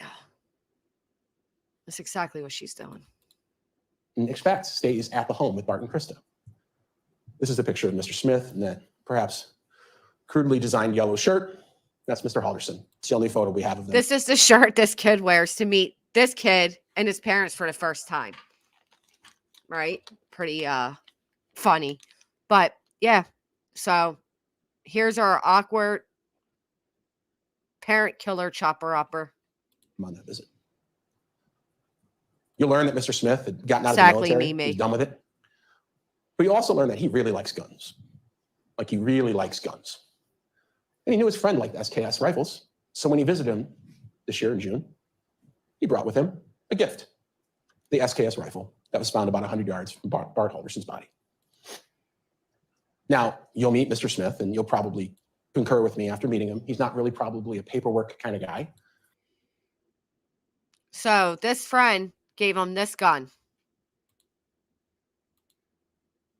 Oh, it is sped up. Wow. And so when he gave the gun to Mr. Halderson, he wanted to document that he transferred the gun. But he wasn't going to fill out any paperwork. So he just took the serial number of the gun. He put Mr. Halderson's driver's license next to it, snapped a picture on his phone. There's a clear picture of that. But that serial number matches the gun found in the barn 100 yards from Bart Halderson's body. And before Mr. Smith left, he decided he would gift his friend something else, which was about 400 rounds of high-powered ammunition. I did, Christy. Can you imagine knowing that you gave him the weapon he used to murder his family? Now, you'll hear from Mr. Smith. Despite maybe his bizarre actions and maybe his bizarre statements he may make, he's not a suspect. Police proved he was in Texas at the time all of this happened. Another unknowing accomplice to Mr. Halderson's crimes. Yep. Unknown So at this point, accomplice. Mr. Halderson's working a pretend job at American Family Insurance. He's not getting paid. His father, who's an accountant, is kind of on his case about it. And he's got to figure out something else. His father is an accountant. Yeah. And the best way out of your pretend job is an even more pretend job. Yeah, right? Makes sense. So around May going into June, Gee, this reminds me a little bit of Natasha Cooper. Just a little of bit. this past year, American Family wasn't going well. So Mr. The best way out of one scam is another scam. Halderson decided to get a new job. Creating events that never happened for sympathy. He's going to be an astronaut. I work at SpaceX. Woohoo! This is messages to his girlfriend. I have a good feeling about SpaceX. I have a follow-up interview for Florida tomorrow. Shoot, sorry, I got the job. I have training next week over the computer and leave June 11th and start June 14th. June 11th. He didn't give himself a lot of time. July 8th. But what he gave himself was an escape hatch. He could move. Could end the lies that he had going on in his life about being a rescue scuba diver. I was wondering that. Did he make up this whole Florida thing so that he could move and run away? Yes. Well, Chaz tried making up fake paperwork so that he would inherit it. I don't think he had a way to get to his brother, to be honest. His brother, I don't know. Created a health problem. Yep. Jennifer Payne, she was convicted of a kill for hire attack targeting both of her parents. Father survived. She was also lying about attending. Yes, the she Chinese or Asian girl. Yep, I remember that. And working for American Family Insurance by simply moving to Florida. That presented with it one major problem, which was that job, which was also make-believe, would pay absolutely no better than the last job that was make-believe.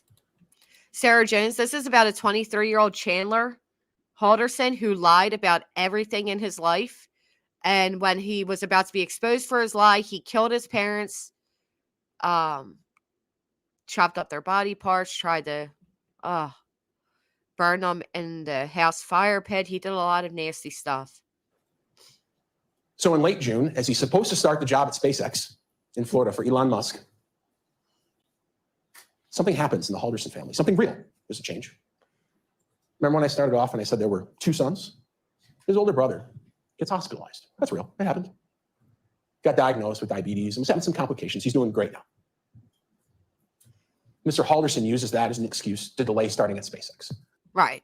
Because now he's the loving family member and he cares about his brother and, Da-da-da. Yeah, I really appreciate you all. Seriously, thank you. I know, it's crazy. Sarah Jones is insane. It was a stroke of good luck for him, a stroke of bad luck, of course, for the family, but a stroke of good luck for him. But that only gave him a couple of weeks.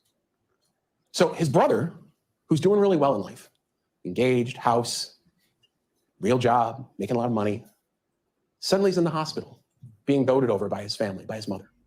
People care about him. Being doted over. Yep. Keyword. I think at the end of the day, this kid was so jealous. Yeah, Kasha, I remember that. This kid was so jealous of his brother. Does he forget Bill's? Right. Well, he thought he was going to get the $1 million life insurance. Right. Can you imagine that, Violet? This is still the openest statement. Yes. That's why I said this could be like a whole documentary. So roughly a week later, when Chandler Halderson needs to think of a new lie to get out of the SpaceX lie, guess who ends up in the hospital? Being doted over by his mother and his family with a supposed neck injury. This is Father's Day of this year, in late June.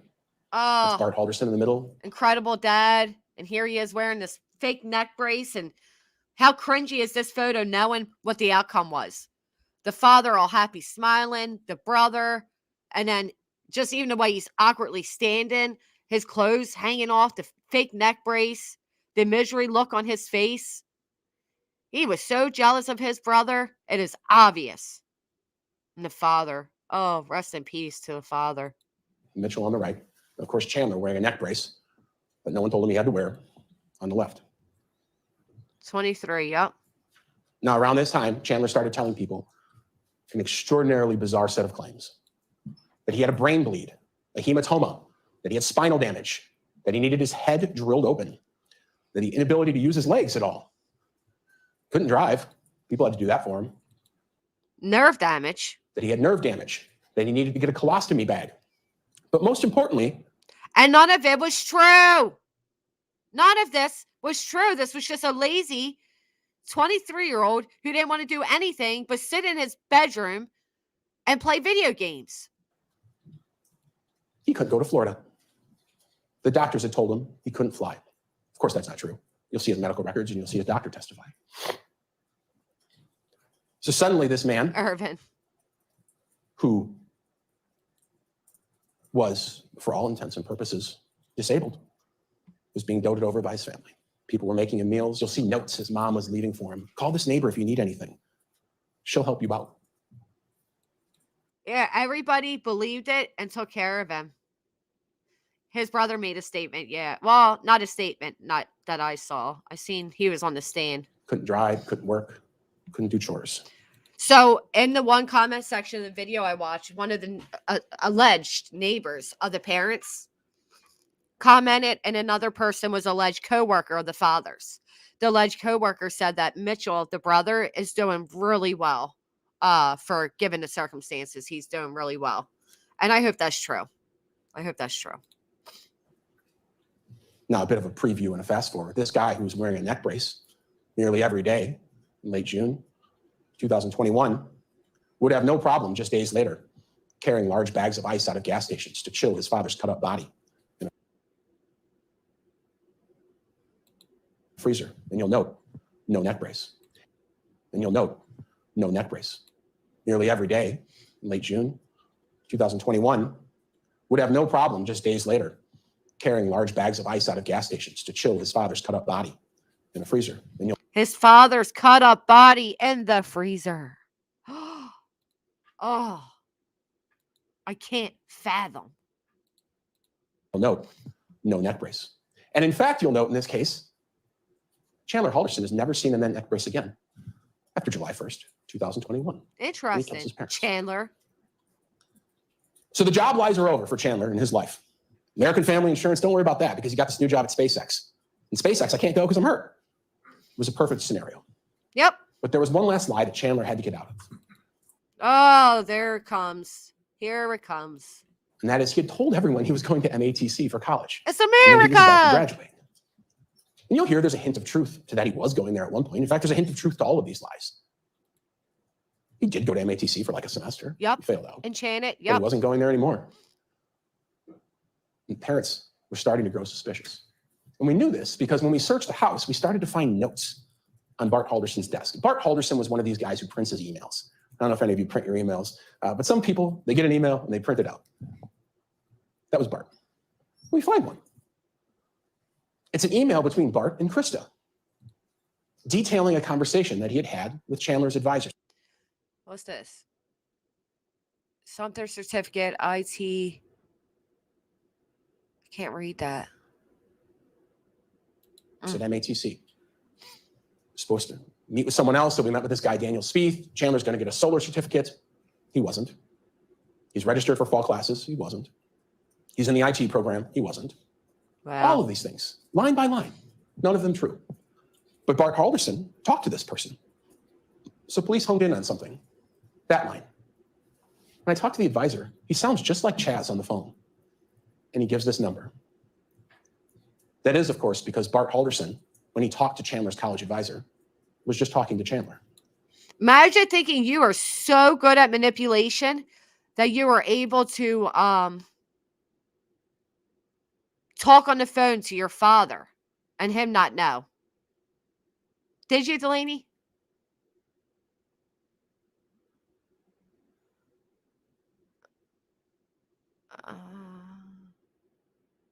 Yeah, that was so sad. Creepy. I know.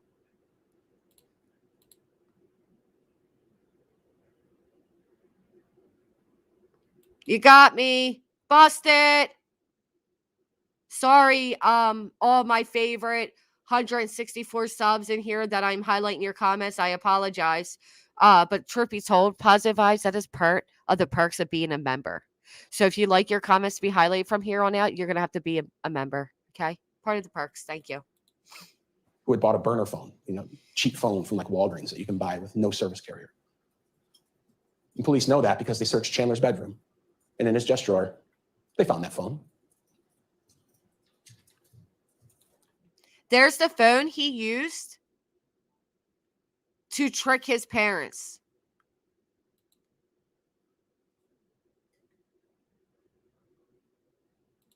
Yeah, I think they know. You have earned each highlight. Exactly. Get with the program here, positive vibes. So look at the stuff he had. Who has a junk drawer in their house that's just full of everything? They're getting their comments highlighted. I know, just be fun with it. They've been trolling me over comments for the longest.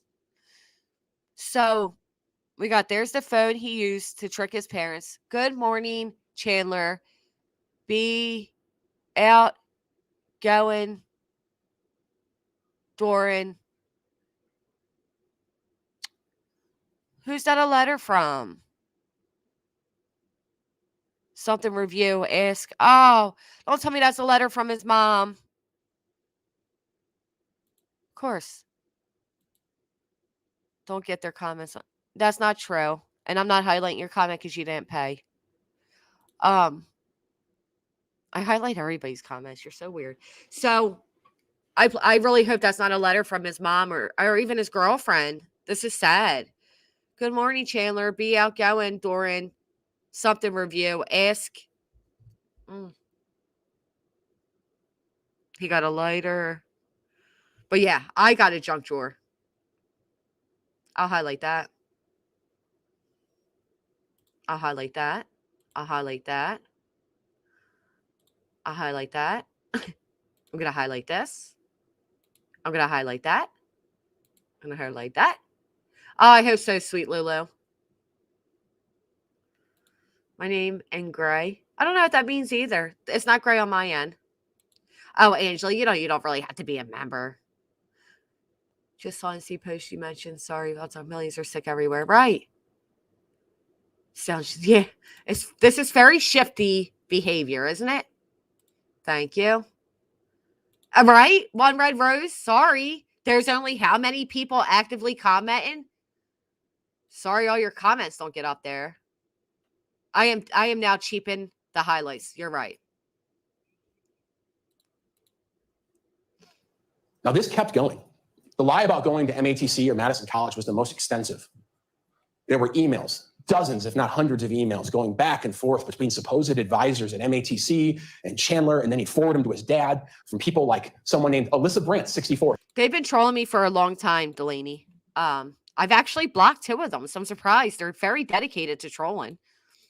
Sometimes Chandler would spell Brandt, B-R-A-N-D-T, sometimes just with a T and no D, depending on the day. Look, he spelled the fake person's name wrong often, and other things.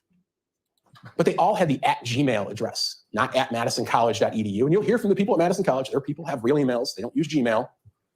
And it was over and over again. Alyssa Brandt was one of them. You heard about Daniel Spieth, also at Gmail. There was someone named Aaron Hoover, also at Gmail. In this one, Chandler's getting upset. I have to have a call with whomever's in charge within the next 30 minutes. I have been a student. Thank you, Angela's alt, for joining me. Appreciate it.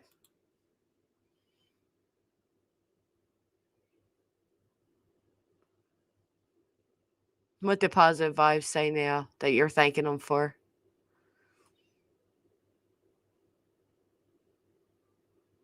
I don't know. Sometimes I guess I don't see all the comments because people tell me about comments that I don't see. You get a highlighted comment, and you get a highlighted comment, and you get a highlighted comment, and you definitely get a highlighted comment. Oh, I'm showing favoritism. I can't help it. All right. For over 3 years, and I will be treated fairly. Of course, he's yelling at himself. He's yelling at himself. All of these were fake. They're all fake. Back and forth to himself. It's just like when somebody we know goes back and forth with a troll account with themselves, right? Am I right? You know what? You deserve to be noticed. He's definitely a freak. This is weird. Oh, okay. Thank you. Let's go back to that. So yeah, so just like somebody else we know, they literally are yelling at themselves. Yeah, you know what? I'm sorry for me. You're right, Enchanted. I apologize. I'm definitely cheapening my highlights now, and I can't do this. This is more like a documentary. And eventually to his dad. The Halderson parents had to have been growing extraordinarily frustrated. Kid wasn't getting paid. He was injured suddenly. His college transcripts aren't coming through, so he can't get a job. So police looked at that original note again. They saw something interesting. Huh. What'd you say? Which is in this sea of fake people, Daniel Spieth, Aaron Hoover, Tom Selznick, Alyssa Brandt, there was one name that stood out, Omar Job. And that name didn't stand out because it was fake. It stood out to the police because it was real. That is the only real person on any of these emails. And are we really getting another snowstorm? Oh, yes. I know, Angela. Okay. Oh, I see the name because members and not. Okay.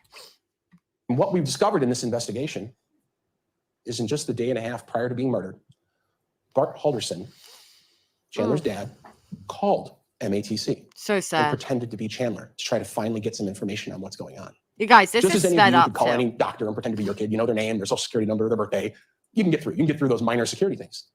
Bart called MATC, said, "I'm Chandler, and I want some answers." And for 17 minutes, Bart Halderson, just before his murder, talked to him. For 17 minutes. So if he never called, he'd probably be alive.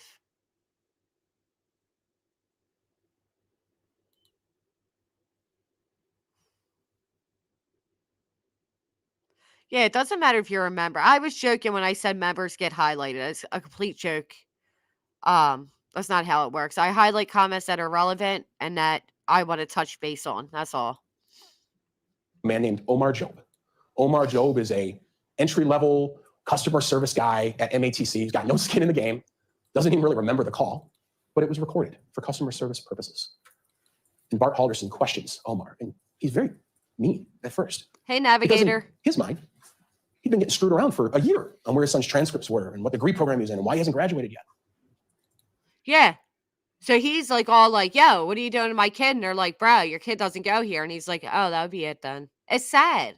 But toward the end of the call, Bart asked Omar Job, "Hey, do any of these people work there? Alyssa Brandt, Daniel Spieth, Aaron Light Hoover. it, Gary. Highlight it. He's told no, they've never worked there. And in fact, they haven't. And he says, that'll be it then. That'll be it then, are the last recorded words of Bart Halderson alive. Bart Halderson. That's exciting.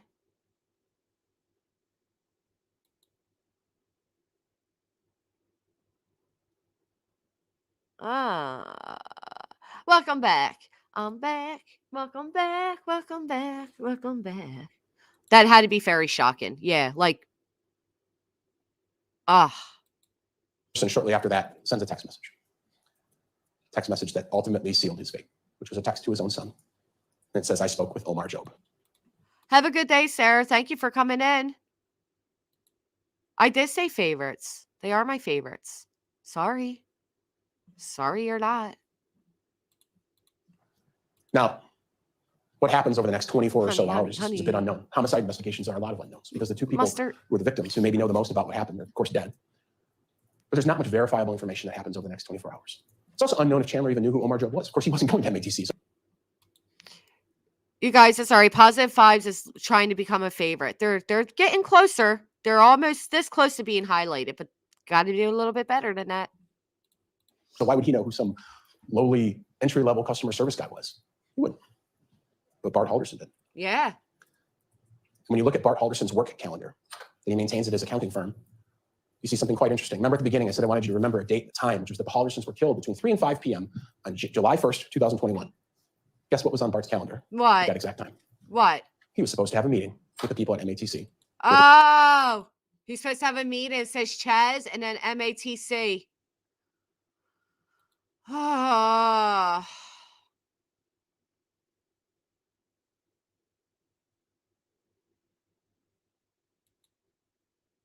Now I'm abroad. So that's what got him murder, ultimately. His son. So supposed to go to MATC and have this meeting at 3 o'clock on July 1st, 2021. Wow. Of course, that meeting couldn't happen because he wasn't going there and none of the people were real. But Bart Halderson knew that. Bart Halderson knew that. And so Chandler had obviously figured that out at this point. There's no way out of this one. You can't get out of this lie. And so then, well, you can just own it. Yep.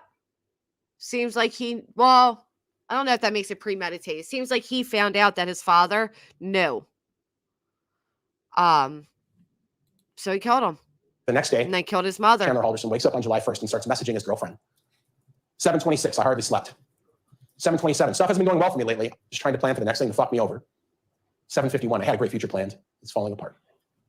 1:04, just 2 hours prior to the murders. I overheard they might go to the cabin with their friends, but I don't know.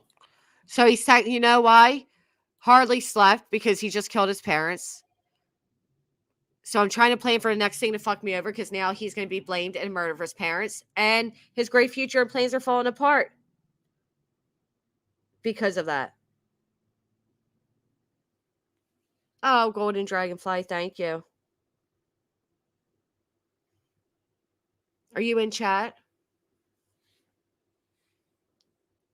I've got indigestion diarrhea. Took for him to do this to his parents. Oh, I can't. I can't. That was a little bit better, Positive Vibes. I'll give you that. Because you made me think of the commercial. And that commercial's catchy and toony. So you got a highlight there. Okay. Yes, thank you. No. You'll find out tonight. But thank you so much. Somewhat of a full circle at this point. Like, seriously, because I am so tired that I imagine I'm just going to fall asleep. So I'm going to use that. I'm going to order dinner. That's the moment Chandler Halderson decides to kill his parents and engage in this bizarre story of them missing at a cabin with an unknown couple in an unknown car at 1:04, July 1st. Now, shortly after this message, it's about an hour and 10 minutes, Bart Halderson's getting ready to go to MATC for this meeting. Yep. Perhaps to confront Chandler. Perhaps Chandler's going to confront him. Bart texts Chandler, I'm ready whenever you are. Oh, the dad texts Chandler, I'm ready whenever you are. I did. That's what I was saying. Yep. Mm-hmm. So, wow. So he's texting his girlfriend that in the morning prior to him killing his father. Yeah. 1 second, guys.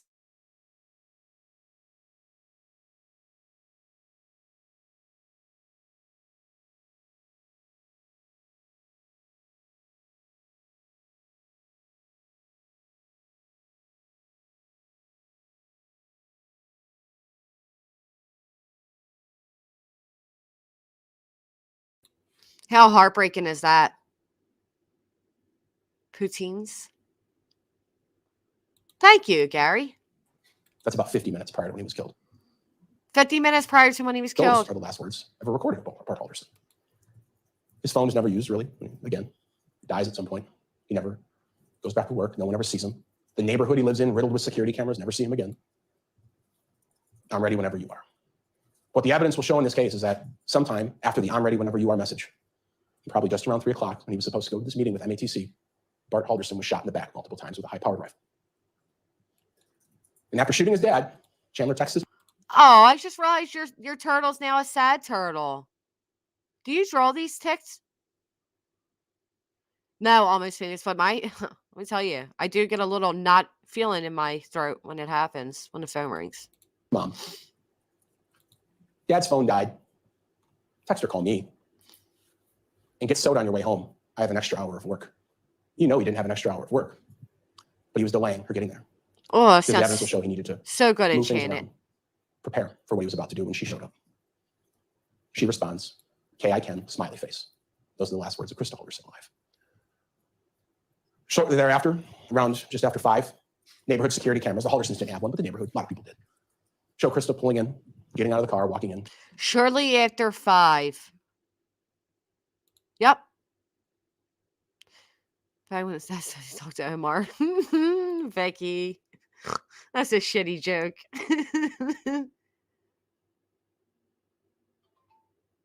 Yeah, thank you. I will. She's never seen again until her legs are found out by the Wisconsin River. But just after killing his mom and his dad, the evidence in this case will show that Chandler went on his phone. If you go on your phone, I don't know if any of you have ever taken a note. You can take notes on your phone. iPhone has an app called Notes.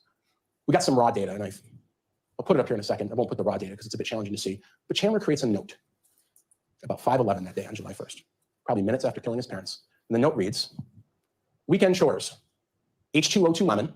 H2O2 is the chemical name for hydrogen peroxide.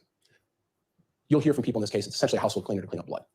Lemon, it deodorizes things. Mixed together, it's a pretty cheap cleaning product. You can have at home. So Chandler writes a note after murdering his parents. H2O2 lemon. Door handle. This is shortly after murdering his parents. Now I know, but I don't know if they're going to call back again. Yeah, what did the mom walk into? I saw that, Lorraine. Hold on 1 second. Hold on. Oh, I came to open the other door for you. What? Okay, yeah, we're going to shut this door. Why do you have to shut the door, huh? Because I have to unstream it. Too bad. I didn't mute it. I'm sorry. I forgot. Too bad. Great. Okay, sorry. Too bad. Oh, I saw that that was taken serious.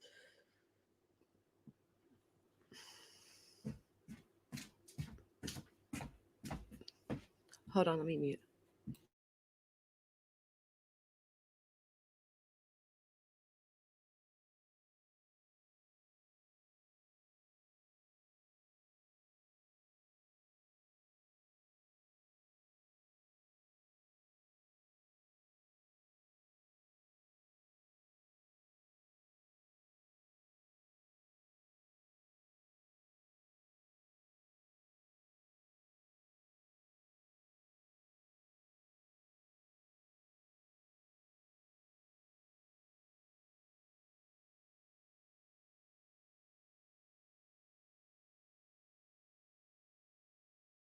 Yeah, he's a cool kid. Someone thinks he is innocent. Now I don't know. I know. Little voice, little mane. Okay, so too bad I've ever heard. Too bad. He likes getting a little frisky sometimes. I know, Golden Dragonfly, and that breaks my heart. Yes. Move your shit upstairs, get a job, and clean the floor. He then does just that. Spends the afternoon cleaning the house, eventually jumps in the shower. We know he's in the shower because his girlfriend and him FaceTime when they're in the shower. No judgment, but that's what happened. And the girlfriend took a screenshot. We know he's in the shower. They say they're good nights, and Chandler says, "I'm going to bed." But he doesn't. He goes to gas stations. He's carrying out large bags of ice. Because what Chandler had done that night is what you all probably suspect by now. he had dismembered his parents, or at least started the process, and had to fit them inside of freezers that were in the Halderson home. You'll see some of these freezers. They're cleaned.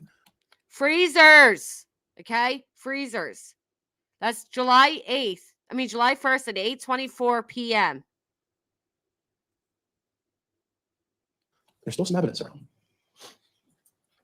That night, I'm not going to show many photographs for a little bit, just because I think you deserve to kind of be eased into some of the things you're going this to is the longest openest statement, and we now have this guy on double speed, and it's still forever. But this he basically wraps up what this case was, you know?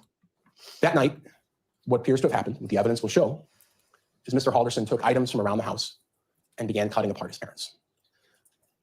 Saw blades covered in Bart and Krista's blood. An axe, Bart and Krista's blood. Hand saws, things of that sort, covered in Bart and Krista's blood. He cleaned the house as best he could, and you'll hear about that. But still, blood spatter found of Bart and Krista's blood around the house. And he had a plan. It wasn't a well-thought-out plan, but he had one. Wasn't a well-thought-out plan, but he sure had one. His story had 1,000 holes in it. For God's sake, he dumped Dad's torso at his girlfriend's mom's farm at Torso. Yes, right. Oh. That was he was going to burn the remains in the family fireplace. Have a good day, Violet. Thank you for being here. So it's July 1st. And if any of you remember, 4th of July weekend's pretty hot this year. People in the neighborhood thought it was a little bit weird. Exactly, the wandering sub. So much fireplace was going on. They smelled stuff. One person, this neighborhood's full of retired cops. When one retired cop said, I smelled Irvin. a barbecue, it smelled like a pig roast. And he said that just not knowing what it was at the time, talking to the police. A pig roast. The neighbors had to smell this. This is horrible. And that night, a neighbor who had a security camera behind the Halderson home, way far away, was able to catch something. Because it was pitch black at night, he was able to catch just a little glimpse of all the windows in the Halderson house. We have an expert that's going to come in who works with video and light analysis. He's going to tell you, he was able to figure out which window that was. And the window it was that he was looking at in that camera footage that kind of just piqued his attention was the window by the fireplace. Because it lit up so bright from him doing what he did. And for many hours over the course of that night, the light flickered. Ew, G-Ma. Died down, on, down. But in the early morning hours of the next day, been up all night doing this. Because you'll learn you really can't burn human remains. Your home fireplace is not going to get hot enough to do that. It takes an extraordinary amount of heat. If you go to like a crematorium, you're inducing it with oxygen, chemicals, not a residential fireplace. This is a long opening. What is it? Over an hour of him speaking. This guy, he got. But eventually, in the middle of the night, the fire started going well. It appeared that air was being pumped into it, and you'll see when they search the Halderson home, there was in fact a fan found right next to the fireplace, next to a tape measure, trying to make sure the remains were the right size as they went into the fireplace. He taped oh my goodness. But that light at one point grew and grew and grew and got very bright in one room. And then all of a sudden the kitchen light came on, and then all the lights went out. I don't know if anyone's ever taken a hot Pyrex pan out of the stove and put water in it, or dumped hot water on your windshield in your car in the winter, but it explodes the glass. The evidence in this case will show that what happened was the fire had gotten out of control, burning these human remains. Human fat was rendering out. It was igniting. So Chandler threw water on it. But when you throw water on your residential fireplace, you break the glass. You break the glass. That's how the glass broke. Not his ridiculous story about the dog and this and that. None of that was true. And that's exactly what happened. Just above that broken glass panel, which is clearly shattered, you see the paint kind of bubbled off from the heat. This is in the search of the home some week later. The fireplace is clearly used. Please notice something interesting about this photograph, which is, despite being clearly used, the logs are rebuilt. Someone had cleaned out all the ashes and rebuilt it. Clean logs. Here it comes. Newspaper, one burnt piece in the middle. But what stuck out to police right away was that little rock right there. They thought, what is that?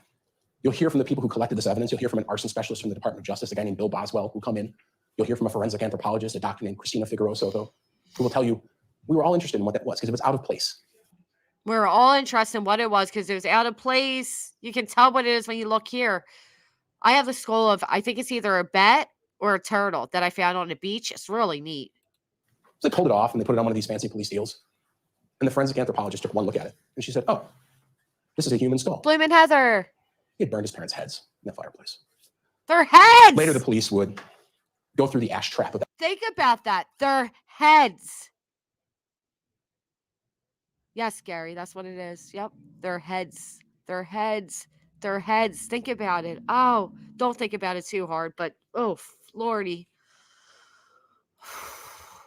That fireplace, and they would find human remains. facial bones, the knee bones, which, because we found Krista's legs, by deduction had to be Bart, all in the ash trap of that fireplace. They were all cataloged. Now, burnt remains can't be tested for DNA. There's no biological material left, but they're able to tell it's human. So some knee bone, skull bone, cheekbone. How do you clean up that mess? Yes. Yes. And then he cleaned the fire pit, which had their melted. Oh. Based on the structure of the bone. And you'll hear from an anthropologist who will talk about that. So that's what happened on July 1st. Now you're going to hear about all of those days in between Bart and Krista dying at 3 o'clock on the 1st, all the way through the police report. But to summarize, Chandler stayed up all night, that night of the 1st. Obviously, things weren't going well burning his parents' remains, so the next day, perhaps not having slept, he walked into Fleet Farm at 7:21 a.m. to buy a tarp. He's on video. So the next day, he walks in to buy a tarp, right? His girlfriend's spending the night. The next day. And guess what? The one time during COVID when you can be fully covered, he's not. He didn't even turn off his GPS or anything.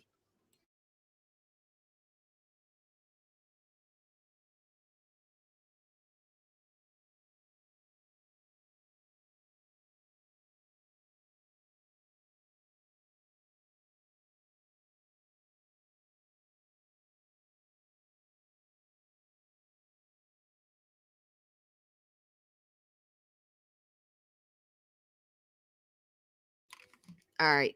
Sorry. Phone keeps Video. ringing. He knew his girlfriend was spending the night that night, so he spent the whole day cleaning. Look He's at sending this her text part. messages, which you will see throughout the day, asking her to bring him hydrogen peroxide and a mop, because he still needed to clean up. He borrowed her mop The next day. and returned it. Saturday, July 3rd, 2021. His girlfriend leaves early in the morning. That's the day she snaps that picture of him up by the Wisconsin River dumping off his mom's remains. He spends the rest of the day hanging out. But when he goes home and says he's going to bed that night, this young man who supposedly couldn't drive or carry heavy objects, his phone records show that he's up near the Wisconsin River in Portage, as if you're driving the interstate up to the Dells, right when you cross the Wisconsin River, off in the state land there to the right, for about an hour. Wander and sub, in my personal opinion, I'm going to say yes. Oh, Gmail, you definitely do, if you wouldn't mind. In the middle of the night, the police tried to search that area. It was impossible with the currents. Whatever remains were thrown in there and lost forever. July 4th, 2021, this is the day he texts himself. Spends the day with his girlfriend's family, goes to their farm to use the pool. That's the day he says, hey, can I come back tomorrow? Goes to some fireworks. He's living a normal life. No mention of his parents. The next day, takes out the garbage in the morning. Who knows what was in that garbage can? We've thoroughly searched the landfills, but it's impossible to find anything. This right here, drag marks showing path Chandler used to drag torso into the woods. I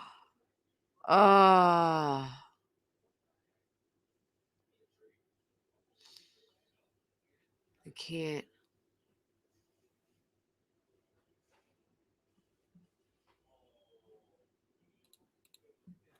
But he took out the garbage. He goes out to the farm to supposedly use the pool where he's seen walking out of the woods. Yes, bro, Cell in phone hell. camera records prove that he was out there on the farm. Remember I told you he told that person that he was having trouble at work and school and having a bad doctor's appointment. He never went to any doctor's appointment that day. Phone records show he never talked to any doctor. It was all a ruse to be able to go out in the woods and hide his father's body. The next day, not much happens because Chandler was up all night. So remember everything he said earlier. I didn't play his whole interview, but he gives a breakdown of each day, and none of what he said happened. Again, that light analysis shows all night, the garage light on and off. The garage, of course, being where we found some of these tools, the axe covered in blood. He's cleaning up. At 4:30 in the morning, for no apparent reason, he drives around the city of Madison. There's no idea what he did there. But he's not doing much. But people begin questioning him about his parents. He just says they're late. The person most worried, perhaps, is his girlfriend. She thought that was unlike them. The next day, he drives back to the farm. He left a bag of bloody rags in the garbage at the farm. And then at 11:22, he texts his girlfriend he's going to the police station to report them missing.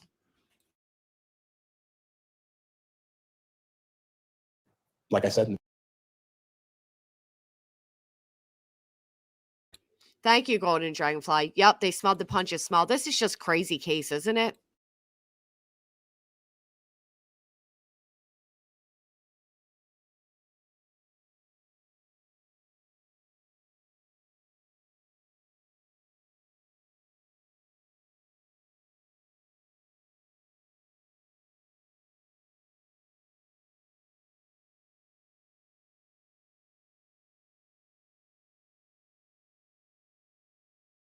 All right. So I think this about wraps it up. End with the murder. This one, it's just a small piece of the puzzle. None of the things that happen after and none of the things that happen before make any sense without knowing the murder happened on a specific day at a specific time. But the evidence in this case you'll find is overwhelming. And it is overwhelming. And the fact of the matter is he did it. He was found guilty on all charges and he will be sentenced in March and we will follow up then. This case was gruesome. It is unbelievable that somebody could do something this horrific.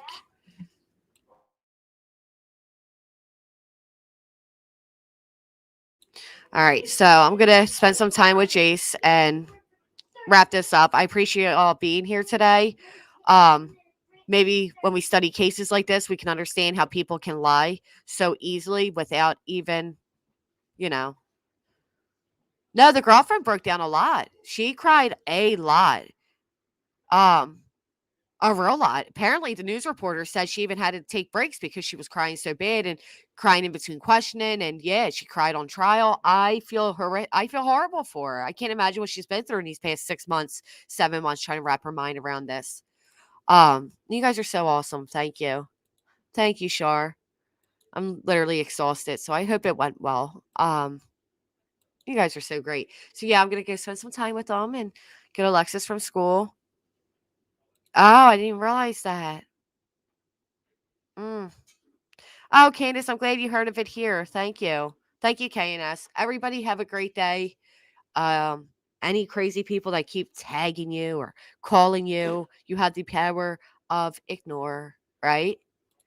So let's not let other people gaslight us like this guy did to everybody in his life. Enjoy the rest of your day. Thank you.